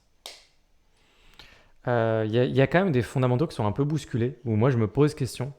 Par exemple, pendant des milliers d'années, depuis que l'écriture existe, même si ça remonte à un peu trop loin quand même, mais l'écriture pour vendre, et donc ce qu'on appelle aujourd'hui couramment l'anglicisme américain du copywriting, ça faisait partie un peu des fondamentaux, des trucs que tu apprends qui sont intemporels. Le problème, c'est qu'on va quand même dans un monde où le copywriting, ça va être quand même largement commoditisé, mais vraiment de plus en plus. Et là, on se dit, oui, aujourd'hui, on a GPT-4, on est au 4e. On a GPT-4, c'est déjà pas mal ce qu'il fait, mais c'est pas encore parfait, etc. Oui, ok. Mais qu'est-ce qu'il en sera dans 1 an, dans 2 ans, dans 5 ans? C'est typiquement un truc pour moi qui peut quand même être assez bousculé, le copywriting, entre autres compétences. Et ça faisait pourtant jusqu'à maintenant partie, encore une fois, des compétences qu'on jugeait intemporelles ou fondamentales. Savoir écrire pour vendre, c'est vrai qu'il y en avait besoin il y a 10 ans, il y en avait besoin il y a 50 ans, on pouvait l'utiliser il y a 100 ans. Et on pouvait peut-être remonter à des centaines d'années en arrière. Je ne vais pas remonter des milliers d'années en arrière, c'est un peu trop. Mais ce que j'appelle fondamental, c'est quand ça dure quand même pendant des centaines d'années la même compétence, c'est qu'on peut parler d'une compétence un peu fondamentale, quoi. Ouais. Pas un truc un peu frivole avec un effet de mode pendant quelques années, etc. Mais là, il y a du challenge quand même, tu vois, par rapport au copywriting. Alors là, c'est l'exemple qui me traverse l'esprit. Je me demande s'il n'y a pas d'autres exemples comme ça de compétences qu'on considère quand même pas mal fondamentales et qui s'apprêtent quand même à être vraiment largement bousculées par les nouvelles technologies demain. En fait, à chaque fois, j'entends une phrase super fréquente qui dit les barrières à l'entrée seront de moins en moins importantes et tout. Ouais. Mais j'ai l'impression que le fait que les barrières à l'entrée soient de moins en moins importantes est une barrière à l'entrée. C'est-à-dire que plus il y a de gens, plus c'est compliqué du coup. Donc en fait, la barrière à l'entrée, ça devient la concurrence un peu, et ça devient l'unicité de se présenter comme étant vraiment différent, d'avoir un positionnement différent, d'arriver avec une idée différente. Il n'y a pas de barrière à l'entrée dans l'exécution, il y en a de moins en moins dans l'exécution. Mais par contre, dans la création, il y en a quand même toujours un petit peu. Alors, avec une AGI, non. Mais de là à ce qu'on en soit là et que ce soit complètement légal et utilisable par n'importe qui tout le temps, je pense qu'on a un peu de marge, moi. Écoute, en tout cas, pour répondre à cette question, de quoi ressemblera l'entrepreneuriat en 2050? Alors moi, j'ai répondu par le prisme du salariat, mais c'est la même chose avec l'entrepreneuriat, c'est parfaitement identique. Dites-vous bien en tout cas que la forme va probablement beaucoup changer. Ouais. Imaginez ce que c'était que d'être entrepreneur il y a 50 ans. Vous vous rendez bien compte à quel point c'était radicalement différent de tout ce qu'on est capable de faire aujourd'hui. Alors imaginez dans 50 ans à quel point on peut vivre dans un projet de société très différent et donner vie à une forme d'entrepreneuriat qui est radicalement différente de celle qu'on connaît aujourd'hui aussi par rapport aux outils, aux moyens qu'on a et le monde dans lequel on vit tout simplement. Je pense que ça n'aura rien à voir et donc je pense que c'est important de ne pas faire l'erreur de faire un parallèle. Un jugement. C'est pas anachronique, mais anachronique, c'est quand on parle dans le passé en fait. Mais c'est-à-dire qu'on prend la situation d'aujourd'hui, on la projette dans 50 ans et on se dit par exemple pour ses enfants, mes enfants ils vont faire ci, ils vont faire ça. Quand tu te dis ça, bonhomme, la moitié ou les 3/4 de ce que tu es en train de dire n'existe peut-être même pas dans 20 ans. Donc ça ne marche pas. Donc il faut juste faut attendre de voir ce qui se passe. Concrètement, il faut plutôt bosser sur les fondamentaux, c'est plus intéressant. Et les fondamentaux, souvent, ça revient à un truc qui est vraiment bateau et qui est très difficile pour moi à dire parce que je sais que c'est hyper cliché, mais je suis désolé, je suis obligé de le dire. C'est le mindset, quoi, c'est tout.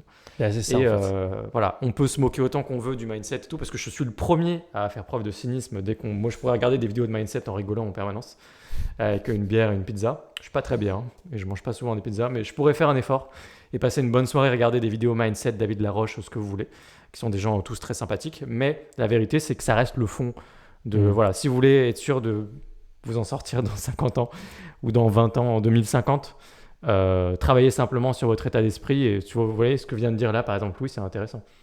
Vous voyez comment tout de suite il a changé de perspective en disant mais si la barrière à l'entrée elle change, la barrière à l'entrée ça devient le fait que la barrière à l'entrée est très faible. C'est ça la barrière à l'entrée du coup. Et enfin c'est génial. Ça veut dire qu'en fait je dis s'en fout de toute façon. Peu importe le monde dans lequel on vit en 2050, de toute façon je serai toujours un entrepreneur. Bah oui. Je trouverai toujours ma différence. Je ferai toujours en sorte de trouver des solutions à des problèmes et je gagnerai ma vie comme ça. Donc c'est ça, c'est l'état d'esprit en fait, c'est que ça quoi. Exactement. Merci pour cette question, Laurence, parce que c'était une très bonne question qu'on a bien étayée. Enfin, on a bien étayé notre réponse en tout cas. Et deuxième question, pour chacun de vous, que veut dire la liberté ? Alors là, pour le coup, je pourrais clairement y passer 2 heures. Mais on va essayer. Ça, du coup. Non, on va pas faire ça du coup. Vas-y, je te laisse. Enfin, si tu as une idée, je te laisse répondre. Ouais. Je peux faire un parallèle intéressant avec quelque chose qu'on appelle le mal du tour du mondiste. Vous en avez sûrement entendu parler, je pense que je l'ai même déjà évoqué dans le podcast. Quand on part voyager en sac à dos, on a cette idée illusoire de ce que c'est que la liberté, où on part en sac à dos, on n'a aucun plan, aucun objectif, rien. On part voyager et juste, du coup, on est avec notre sac à dos de 8 kilos et on verra bien ce qui se passe, quoi. Vraiment, c'est ça qui se passe. On est sur la route, on verra bien ce qui se passe, on se laisse vivre. Et du coup on fait des rencontres, on visite des temples bouddhistes, on mange des super petits plats et tout est merveilleux. Et puis en général, ce qui se passe dans au moins un cas sur 2 et probablement même 3 cas sur 4, c'est que les gens vivent ce qu'on appelle le mal du tour du mondiste, c'est-à-dire le mec qui en fait part voyager en sac à dos sans but précis et au bout d'un moment se retrouve à juste tout seul à se demander mais qu'est-ce que je fais en fait ? C'est quoi le but de mon voyage ? Qu'est-ce que j'essaye de faire ? C'est quoi mon objectif ? Je suis un petit peu perdu. Et en fait, ce qui se passe, c'est justement qu'il y a cette idée illusoire de la liberté qui les a portés dans ce voyage et qui les a amenés à se dire qu'un voyage sans but, c'était un voyage qui était libérateur, un voyage dans lequel justement c'était la vraie liberté, tu vois. C'est en fait, je brise ma prison du salariat, de tout ça, et je fais ce que je veux, etc. Et en fait, la vérité, c'est que le mal du tour du mondiste, les gens se rendent compte qu'ils ont en fait besoin d'une façon ou d'une autre, d'une prison. Mais oui. Mais ce qu'on cherche à faire avec atteindre la liberté, quelle qu'elle soit, c'est ce qu'on cherche à faire, c'est qu'on cherche à créer sa propre prison en fait. On veut dicter soi-même les règles. On veut choisir à quelles règles on obéit. On veut choisir quel est notre objectif, quel est le plan. Et ensuite, comme on a besoin de règles, d'une direction, de quelque chose, ensuite on va être au service de ça, de ces nouvelles règles, de cette nouvelle prison. Mais on ne peut pas juste être complètement dans cette notion de liberté et d'aller nulle part. On a besoin, en fait, quand on part dans un tour du monde avec son sac à dos, en fait, en réalité, et on ne le sait pas peut-être la première fois qu'on se lance, mais on a besoin de se dire, en fait, mon objectif, c'est je vais essayer de faire les 20 meilleures randonnées du monde, les 10, les 15 les spots de surf les plus intéressants dans le monde. Ou alors, je veux dormir chez l'habitant à chaque fois dans les différents pays et découvrir la culture, etc. En fait, il faut un plan, il faut un objectif, il faut quelque chose. Et il faut ensuite accepter d'être au service de ce plan. Et l'idée, c'est juste de dire que la liberté, c'est un peu, en quelque sorte, une illusion, quoi, en quelque sorte. Et que vous avez juste besoin absolument de créer quelque chose qui vous drive, qui vous guide. C'est hyper important. Et c'est ce qu'on ressent, en fait, quand on est entrepreneur. Après, la notion de liberté, je ne sais pas par quoi elle s'incarne quand on est entrepreneur au quotidien. En réalité, ce qui se passe la plupart du temps chez les entrepreneurs, c'est que souvent, ils sont au service de leur entreprise, ils créent l'entreprise, ils se créent ensuite, tous les matins, je vais me lever à telle heure, ensuite je vais bosser de telle heure à telle heure, et ils s'épanouissent là-dedans. C'est bizarre quand même qu'il se passe ce truc-là à chaque fois. Parce qu'en fait, c'est parce que l'être humain fonctionne comme ça. Je pense que les gens n'ont pas conscience, tant que tu n'as pas goûté à ce truc-là, c'est normal en fait, l'herbe est toujours plus verte ailleurs. Ouais. Donc tant que tu n'as pas goûté à cette idée fausse de la liberté, tu ne te rends pas compte de ce que c'est. Une fois que tu es passé de l'autre côté du miroir, tu te rends compte qu'en fait la liberté, c'est surtout uniquement et avant tout le choix. Et le choix de construire sa propre prison avec ses propres règles. Ouais, très bien. Très bonne définition. La mienne rejoint d'assez loin, mais elle rejoint quand même le truc final du choix. Moi, je me suis toujours demandé pourquoi je faisais les choses. J'ai toujours eu vraiment besoin de justifier, en fait. Encore une fois, dans ce souci de cohérence dont je parlais tout à l'heure, parce que j'ai toujours eu besoin d'être cohérent, ou en tout cas de justifier une certaine cohérence. C'est-à-dire que même si c'est incohérent de l'extérieur, je m'en tape, puisque c'est vis-à-vis de moi-même. Donc moi, si j'arrive à rendre le truc cohérent, c'est bon. Et donc je me suis toujours demandé pourquoi je faisais certains trucs, et donc très vite, je me suis dit, ok, c'est pour être libre. Ça devait être quand j'étais, je sais pas, peut-être fin de collège, début de lycée. Et au bout d'un moment, j'ai commencé à remettre le truc en question et me dire, ok, être libre, qu'est-ce que ça veut dire ? Et très vite, j'ai un autre mot qui est venu pour se coller au mot liberté, c'est le mot sérénité. Je me suis vite rendu compte qu'en fait, c'était pas la liberté que je cherchais, c'était la sérénité. La sérénité, ça passe par plein de choses. Ça passe par la stabilité relationnelle, ça passe par un environnement qui nous plaît et qu'on maîtrise, qu'on connaît. Ça passe par une stabilité financière. Je sais que vous attendiez tous ça, mais c'est pas le truc principal, ça en fait partie. Pour moi, ces 3 trucs-là sont on va dire les piliers de la stabilité, donc les piliers de la liberté. Stabilité financière, c'est pas enrichissement, c'est juste stabilité financière, quoi. C'est ça le vrai pilier, effectivement. Ouais. Exactement. Et en fait, c'est la période où, quand j'ai vraiment mûri cette idée, c'est la période où je me suis dit, en fait, peut-être que vivre avec 3 000 € par mois, ça m'irait très bien, parce que c'est le bon ratio pour pouvoir faire pas mal de trucs dont j'ai envie, et en même temps, pas non plus trop me prendre la tête. Et en fait, plus j'atteignais les objectifs qui, selon moi, avant, allaient me rendre serein, plus je me suis rendu compte, et ça, c'est un débat éternel entre moi et moi-même, mais c'est peut-être ma seule incohérence dans ma grande cohérence, c'est que plus j'avance et plus je me rends compte que cette sérénité que je vise s'éloigne. C'est-à-dire qu'à chaque pas, elle en fait 2 et elle s'avance encore et encore. Et au début, ça m'a fait une énorme remise en question à me dire, mais en fait, tu es en train de te planter, tu n'es pas en train de prendre la bonne voie du tout, parce que tu vas jamais y arriver. C'est logique. C'est juste 1 pas égale 2 pas. Et donc, ça ne peut pas fonctionner mathématiquement. Et en fait, je me suis rendu compte que ma liberté à moi, c'était ça. C'était de me dire, ça ne va pas fonctionner, et je vais quand même y aller. Donc, ça ne va pas fonctionner si on rentre dans des considérations métaphysiques une fois plus, dans trouver le sens de la vie à la fin. J'ai fait une croix dessus. Ça ne va pas marcher. Et c'est un plaisir. Parce que c'est le seul truc que je laisse hors de contrôle, et je me dis, c'est pas grave, je vais le poursuivre. Je ne l'atteindrai pas, et je suis très ok avec ça, en me disant que y a d'autres choses que je vais atteindre, et que finalement, même si ça paraît très con, encore une fois, c'est les meilleures, enfin c'est les phrases les plus bateaux des coachs en mindset, qui en fait, quand tu les analyses et quand tu en prends conscience, le jour où tu les intègres vraiment, tu te rends compte qu'en fait qu'elles sont extrêmement intéressantes.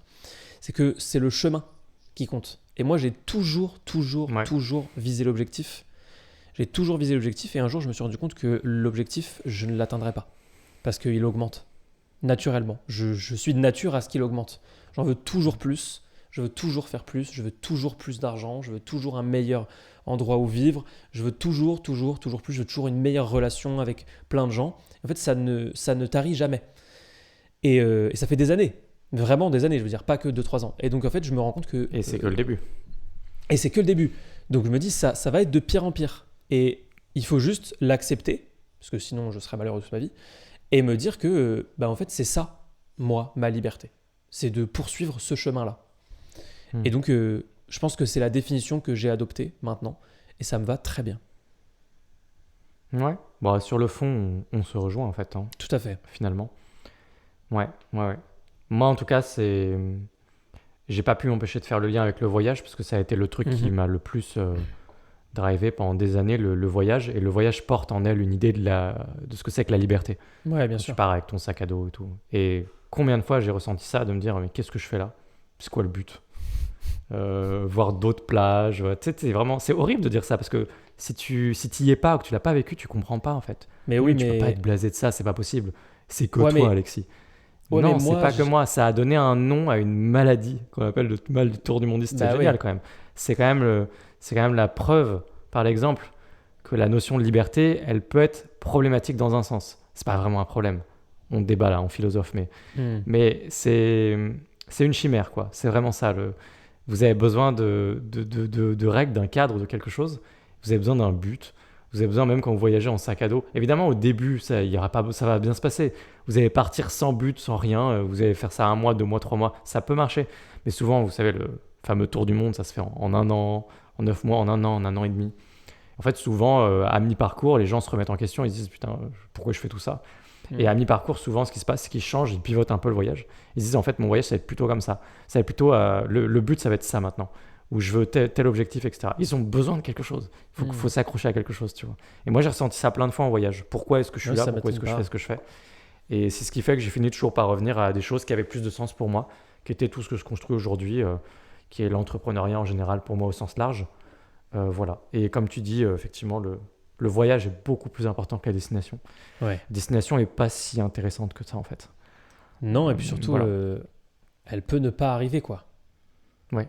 Et là, ça fait chier, quoi. Si tu t'es concentré tout le long dessus et que ça n'arrive pas, moi, j'ai le cas de personnes dans mon entourage et où je vois qu'ils ne pensaient pas que la destination allait avancer. Et du coup, c'est horrible. Parce qu'ils passent des âges, ils s'étaient dit, tu vois, à tel âge, j'aurai ça. C'est sûr, c'est mon objectif, ok, les 10 prochaines années, c'est pour ça.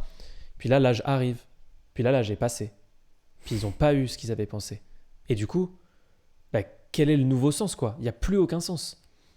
Il y a beaucoup de sagesse dans les adages les plus simples. Hein. Des fois, mais oui, le voyage évidemment. est plus important que la destination. Je pense qu'on ne pèse pas, en fait, mais non, on la pèse pas. réalité non, on ne le mesure pas du tout. Mais tous les trucs qui ont été repris, hein, qui sont évidemment pas issus de là à la base, mais tous les trucs de développement personnel, etc., aujourd'hui, dont on se moque avec immense plaisir, toi et moi, si tu les prends littéralement, que tu réfléchis dessus, et qu'en fait, au bout d'un moment, au bout de semaines ou de mois à côtoyer des trucs dans cet environnement, tu les imprimes dans ton cerveau, tu les comprends. Et en fait, toutes les phrases bateaux que mettent dans leur bio Instagram les gens qui sont nés en 2011, eh ben en fait, eux, ils n'en perçoivent pas le sens profond, le sens réel. Mais le vrai sens, il est hyper important et il te fait évoluer. Et c'est ça qu'il faut essayer de viser. Ouais. Que dire de plus sur la liberté, si ce n'est que peut-être qu'on peut chacun répondre à la question pour terminer. Louis, est-ce que toi, tu te sens libre aujourd'hui ? Vous avez 2 heures. Ouais, c'est ce que j'allais dire. En plus, moi, c'est hyper particulier en ce moment parce que je suis parfaitement dans un équilibre entre oui et non. J'ai envie de non. C'est-à-dire que je suis entre les deux. Je suis en train de déménager à l'autre bout du monde. J'ai 23 ans. Entre les deux. Ah, bien. Oui, magnifique. C'était pas fait exprès. Je suis en train de déménager à l'autre bout du monde. J'ai 23 ans. J'ai peut-être trouvé la femme de ma vie. J'ai un chien génial. Je fais un taf que j'adore. Donc en fait, je gère un podcast incroyable avec un ami formidable. Je gère un podcast incroyable avec un ami formidable, évidemment. J'ai des projets d'acheter un chalet en Finlande, ce qui pour moi n'existait pas, tu vois. Et en fait, aujourd'hui, c'est presque comme oui, on fera ça en 2026 avec plaisir, Alexis. T'as signé les prêts pour la holding ? Enfin, tu vois. Et en fait, donc ça, oui, et en même temps, pas du tout. Parce qu'en fait, sans mon business, tout ça, c'est mort. En ce moment, c'est juste une abomination. Tous les trucs qu'on apprend chaque jour, les problèmes qui s'accumulent, l'argent qu'il faut dépenser pour déménager. Enfin, moi, dans les vidéos YouTube, j'ai l'impression que les types qui déménagent à Dubaï, ils se disent du jour au lendemain, tiens, je vais partir à l'autre bout du monde. Mais les gars, on n'a pas la même vie, c'est pas possible. C'est un enfer.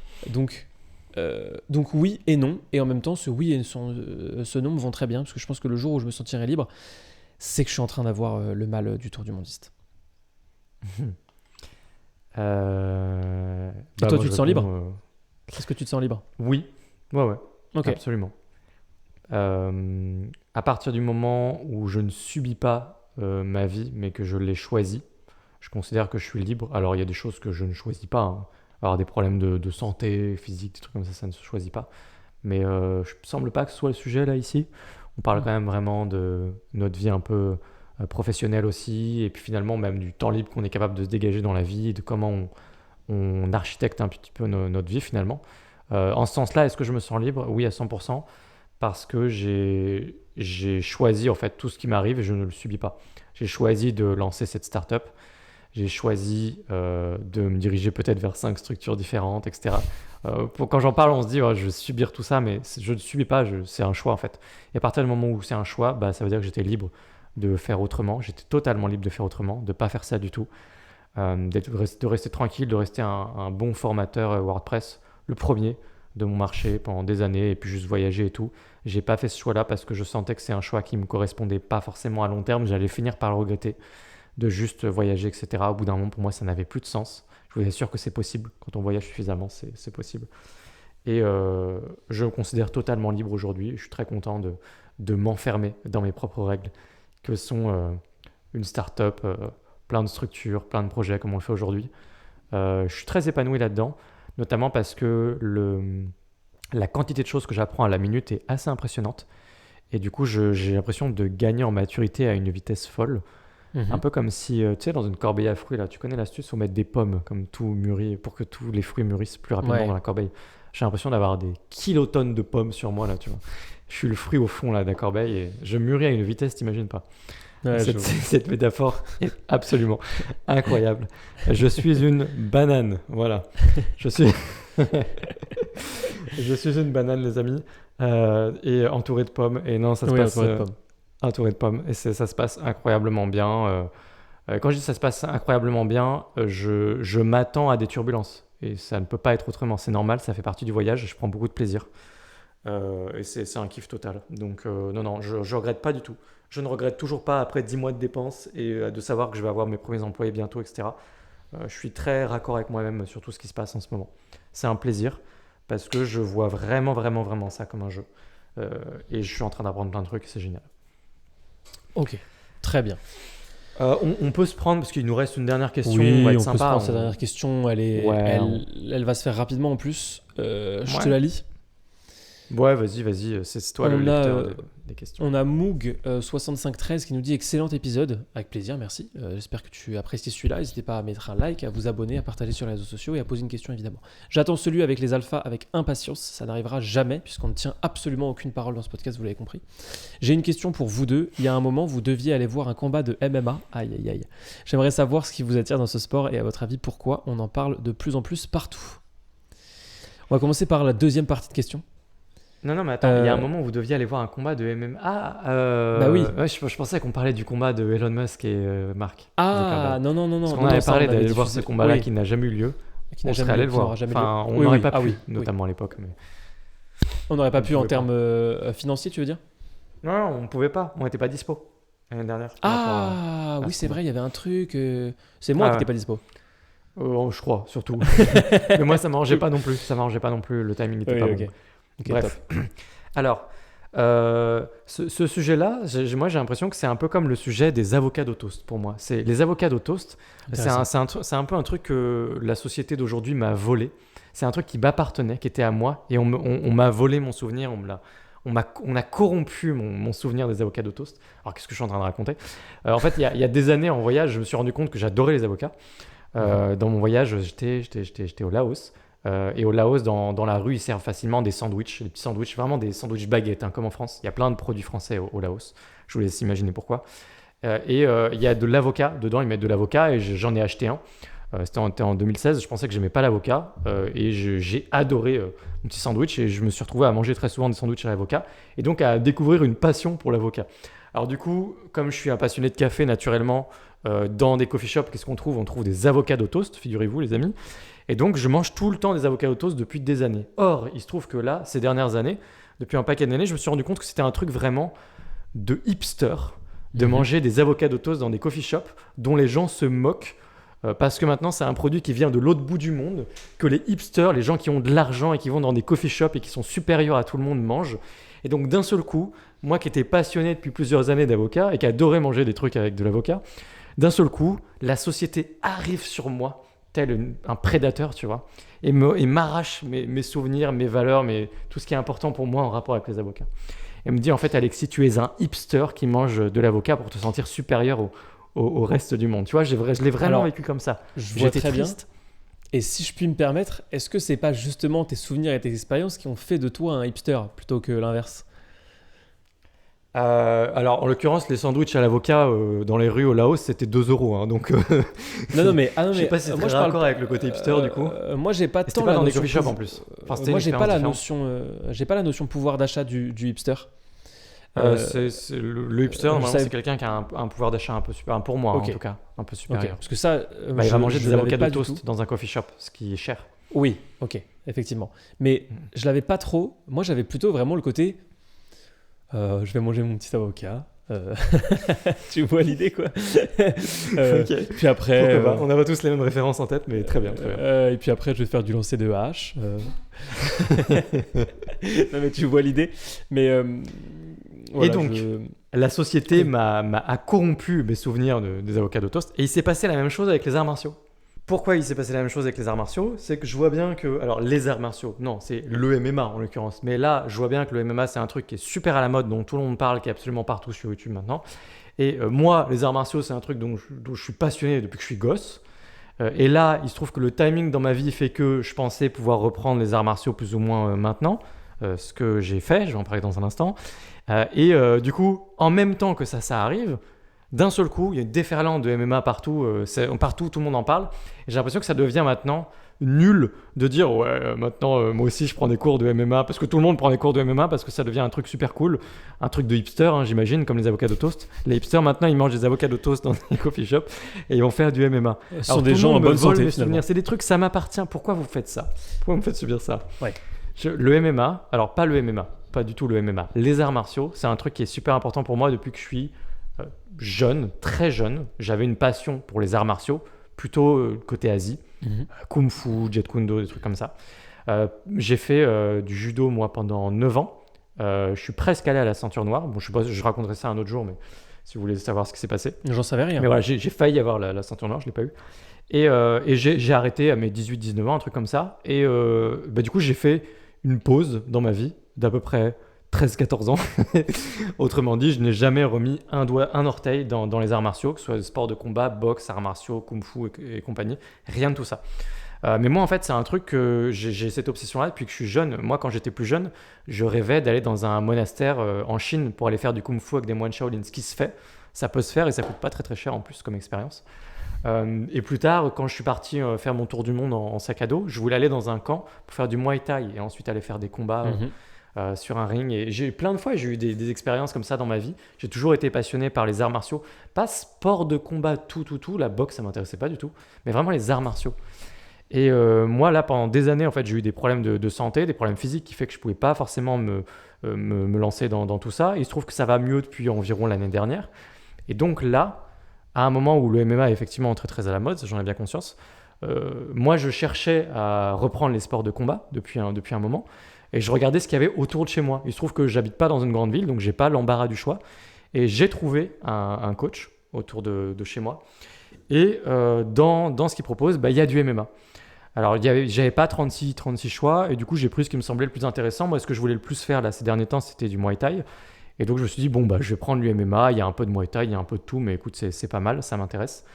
Et donc là, j'ai fait mon premier cours de MMA hier. Ah, trop bien. Je l'apprends en live, évidemment. Vous pensez qu'Alexis et moi, on est branchés au téléphone 24/24, mais c'est pas le cas. Mais alors oui, donc c'est bien ce que je disais, c'est que j'ai bien conscience que le MMA, c'est un truc très à la mode et que là, maintenant, il y a la planète entière qui va se dire, oh, regarde, il fait du MMA, parce que tout le monde fait du MMA maintenant, parce que c'est super de faire du... Je fais pas exprès, j'ai trouvé un coach autour de chez moi, il propose du MMA, je voulais faire du Muay Thai, il y a du Muay Thai dans le MMA, j'ai pris le MMA parce qu'il y avait que ça autour de chez moi, et j'ai fait maintenant, parce que maintenant je peux, parce qu'avant je pouvais pas. Ah, la justification est si longue depuis 15 minutes. C'est si long comme justification. Non mais mais oui, je comprends. Enfin voilà, ce qui s'est passé avec les avocats de toast, c'est passé la même chose avec les arts martiaux dans ma vie. J'ai l'impression qu'on me vole mon identité. Ouais, je comprends. Je n'ai pas fait du MMA parce que c'est à la mode en ce moment. Peut-être que ça a une petite incidence du fait que j'ai choisi le MMA et que j'aurais choisi autre chose à la place du MMA. Mais dans tous les cas, j'aurais fait quelque chose, quoi. C'est ça que je voulais dire. Voilà pour ce très long laïus me concernant personnel. Tout à fait. Moi, ça va être plus court parce que moi, j'ai la chance entre guillemets, mais moi, c'est simple. Je me suis mis au MMA quand c'était pas populaire. Parce que je me suis mis au MMA en 2018, si je dis pas de conneries. Ça doit être 2018, ouais. Et j'en ai fait pendant 1 an et quelques. J'ai adoré. Et après, j'ai arrêté parce que j'avais beaucoup trop de boulot et que je me suis dit qu'il fallait que je me concentre sur autre chose et que je reprendrais plus tard, notamment peut-être à Dubaï, affaire à suivre. Ouais. Mais moi, j'en ai fait à ce moment-là. J'en ai fait parce que quand j'étais petit, j'ai fait du judo, et comme tous les mômes. Toi, t'en as fait 9 ans, donc effectivement, c'est un peu plus stylé. Moi, j'ai dû en faire 3 ans. C'est déjà un peu plus stylé aussi que ceux qui en ont fait 6 mois ou 1 an, mais ça reste pas des masses à mon goût. Ensuite, j'ai fait beaucoup de boxe, mais pas en club. J'ai fait beaucoup de boxe avec des membres de ma famille qui faisaient beaucoup de boxe aussi. Et en fait, juste, j'adore ça. Parce que... Alors, la hype me plaît. Moi, la hype me plaît parce que déjà, j'ai commencé avant, donc ça va. Je peux me dire, ok, c'est bon.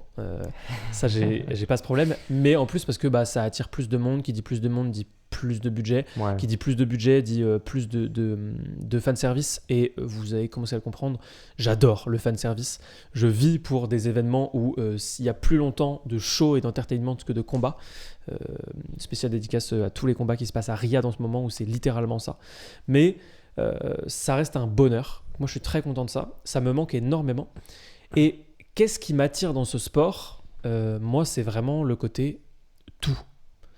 Ce que j'adore dans le MMA, c'est que le principe, alors pour ceux qui ne sont pas familiers, évidemment, le principe n'est pas du tout qu'il n'y a pas de règles et qu'on se bat dans une cage comme des animaux. C'est pas ça du tout. Il y a des règles, il y a des coups interdits, il y a des choses qu'on peut faire, des choses qu'on ne peut pas faire. Le principe du MMA, pour ceux qui ne sont pas au fait et qui vivraient dans une grotte, il est temps de sortir, c'est que c'est un mélange de tous les sports de combat qui existent, tous ou presque. Mais globalement, on a droit à toutes les techniques et tous les coups. En particulier le tai chi. Particulier le tai chi. C'était une balle perdue. C'était une balle perdue, évidemment. Tout est le tai chi et la self-défense, évidemment, qui sont des piliers vraiment du MMA. On est là pour utiliser la force de l'autre. Pour... non, j'arrête. Mais, voilà, donc globalement, évidemment, les quelques sports, c'est tout. Enfin, si on fait un résumé, c'est vraiment les 3 sports principaux. Ça va être kickboxing, lutte et jiu-jitsu brésilien, qui sont respectivement les 3 distances. Grappling en général pour englober un peu plus large que la lutte, c'est ça. Mais c'est ça. Grappling, ça englobe les 3 distances. En général, il y a beaucoup de Muay Thai, c'est très présent aussi, il y en a pas mal.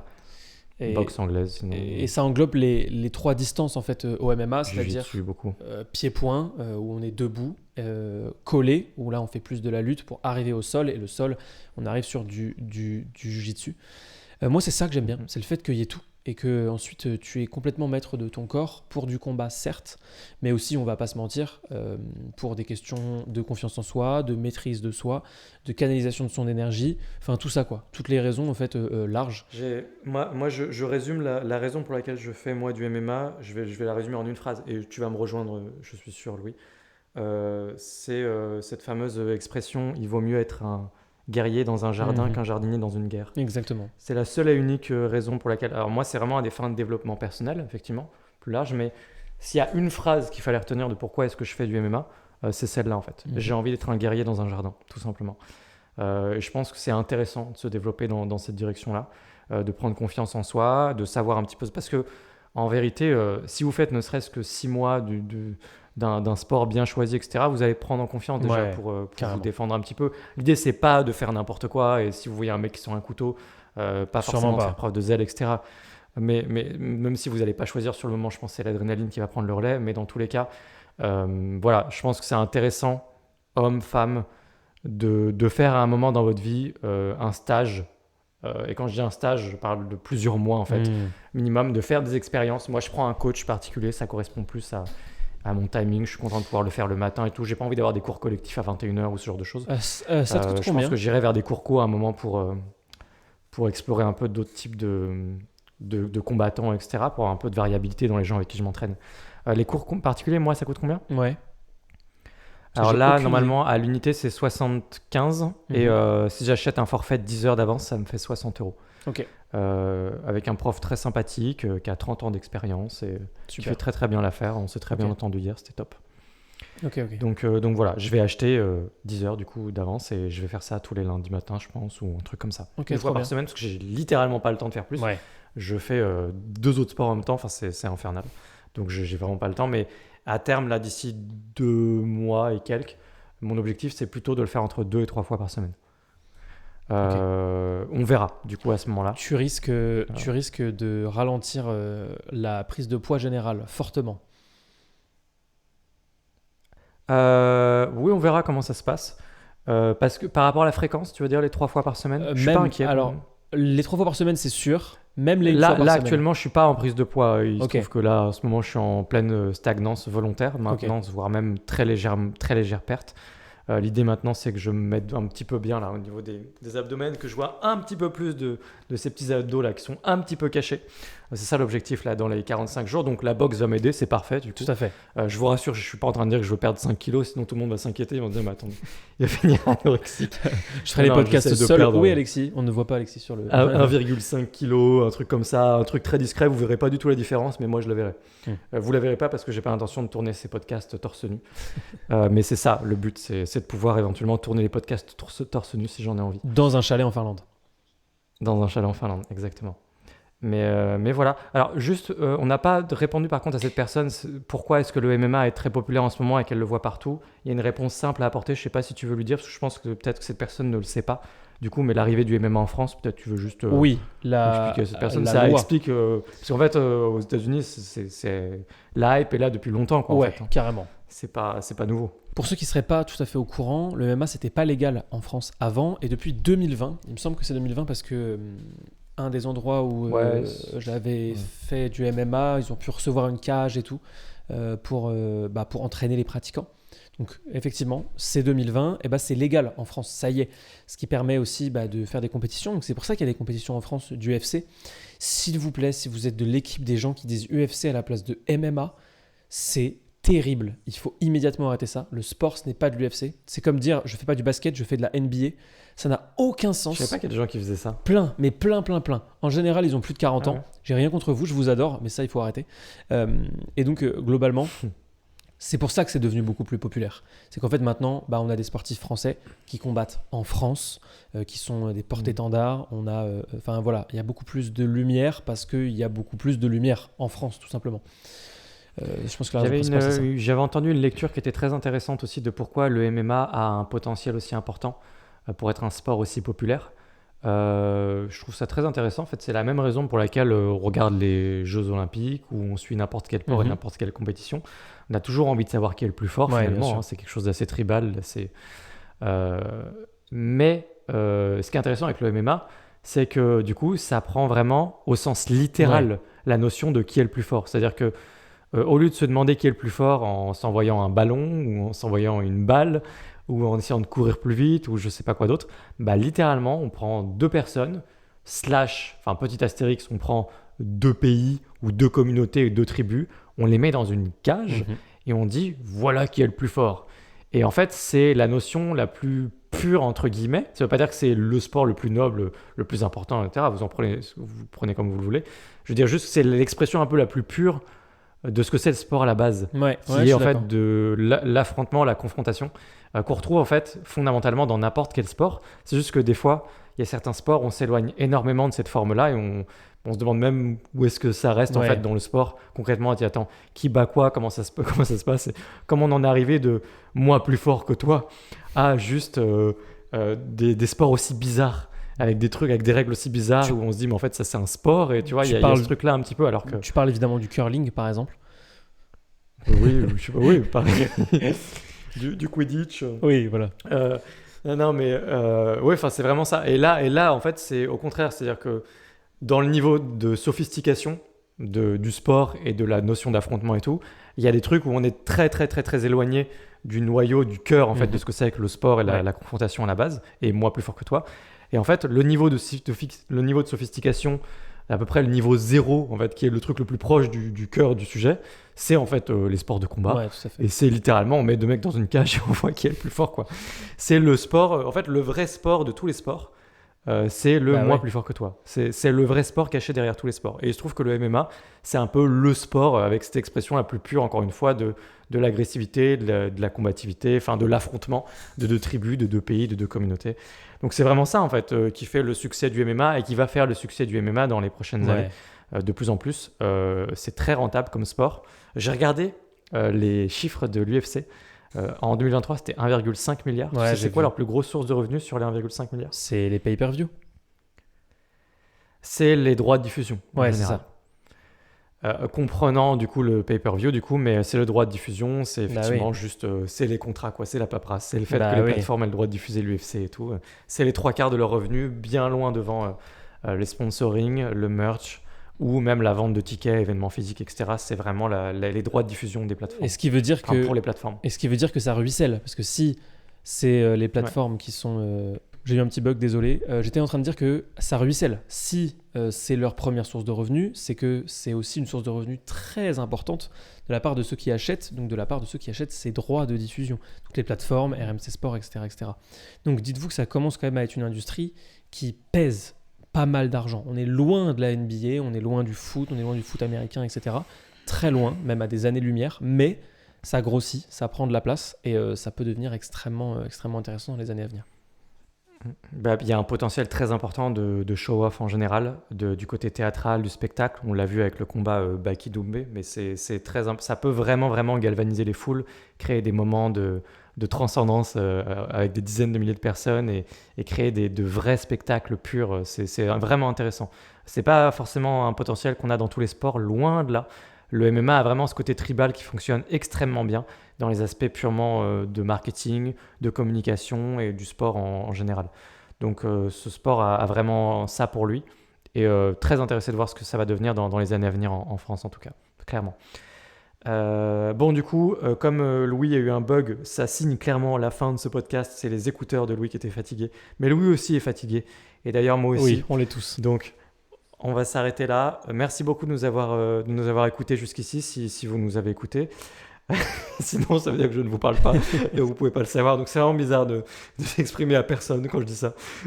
Si vous nous avez écoutés, ça veut dire. Du coup, on va disparaître quelques semaines. Vous en rendrez pas forcément compte exactement comme ça, mais peu importe. Dans tous les cas, nous, on va pas tourner d'épisode pendant environ 3 semaines, le temps que Louis fasse son déménagement à Dubaï, que moi, je lance ma plateforme. Et puis, on se retrouve tous ensemble pour parler de l'après, de l'autre côté. Qu'est-ce qui se sera passé? Est-ce que Louis va vraiment arriver à Dubaï ou est-ce qu'il va finir, il va se tromper de pays et il va finir à Doha ou je ne sais où en fait. Il va se tromper d'émirat. On le saura. Est-ce que Alexis va lancer sa plateforme et tout va s'effondrer et tous les sites seront down et il n'y aura que des problèmes et tout? Vous le saurez en regardant le prochain épisode du podcast Entre deux. C'était un plaisir du coup de tourner cet épisode avec toi Louis. Un mot pour la fin? Merci à tous et il y a une faible probabilité que au prochain épisode, je ne sois pas du tout à Dubaï, mais dans une maison dans le sud parce que tout aura foiré. Ciao. À bientôt.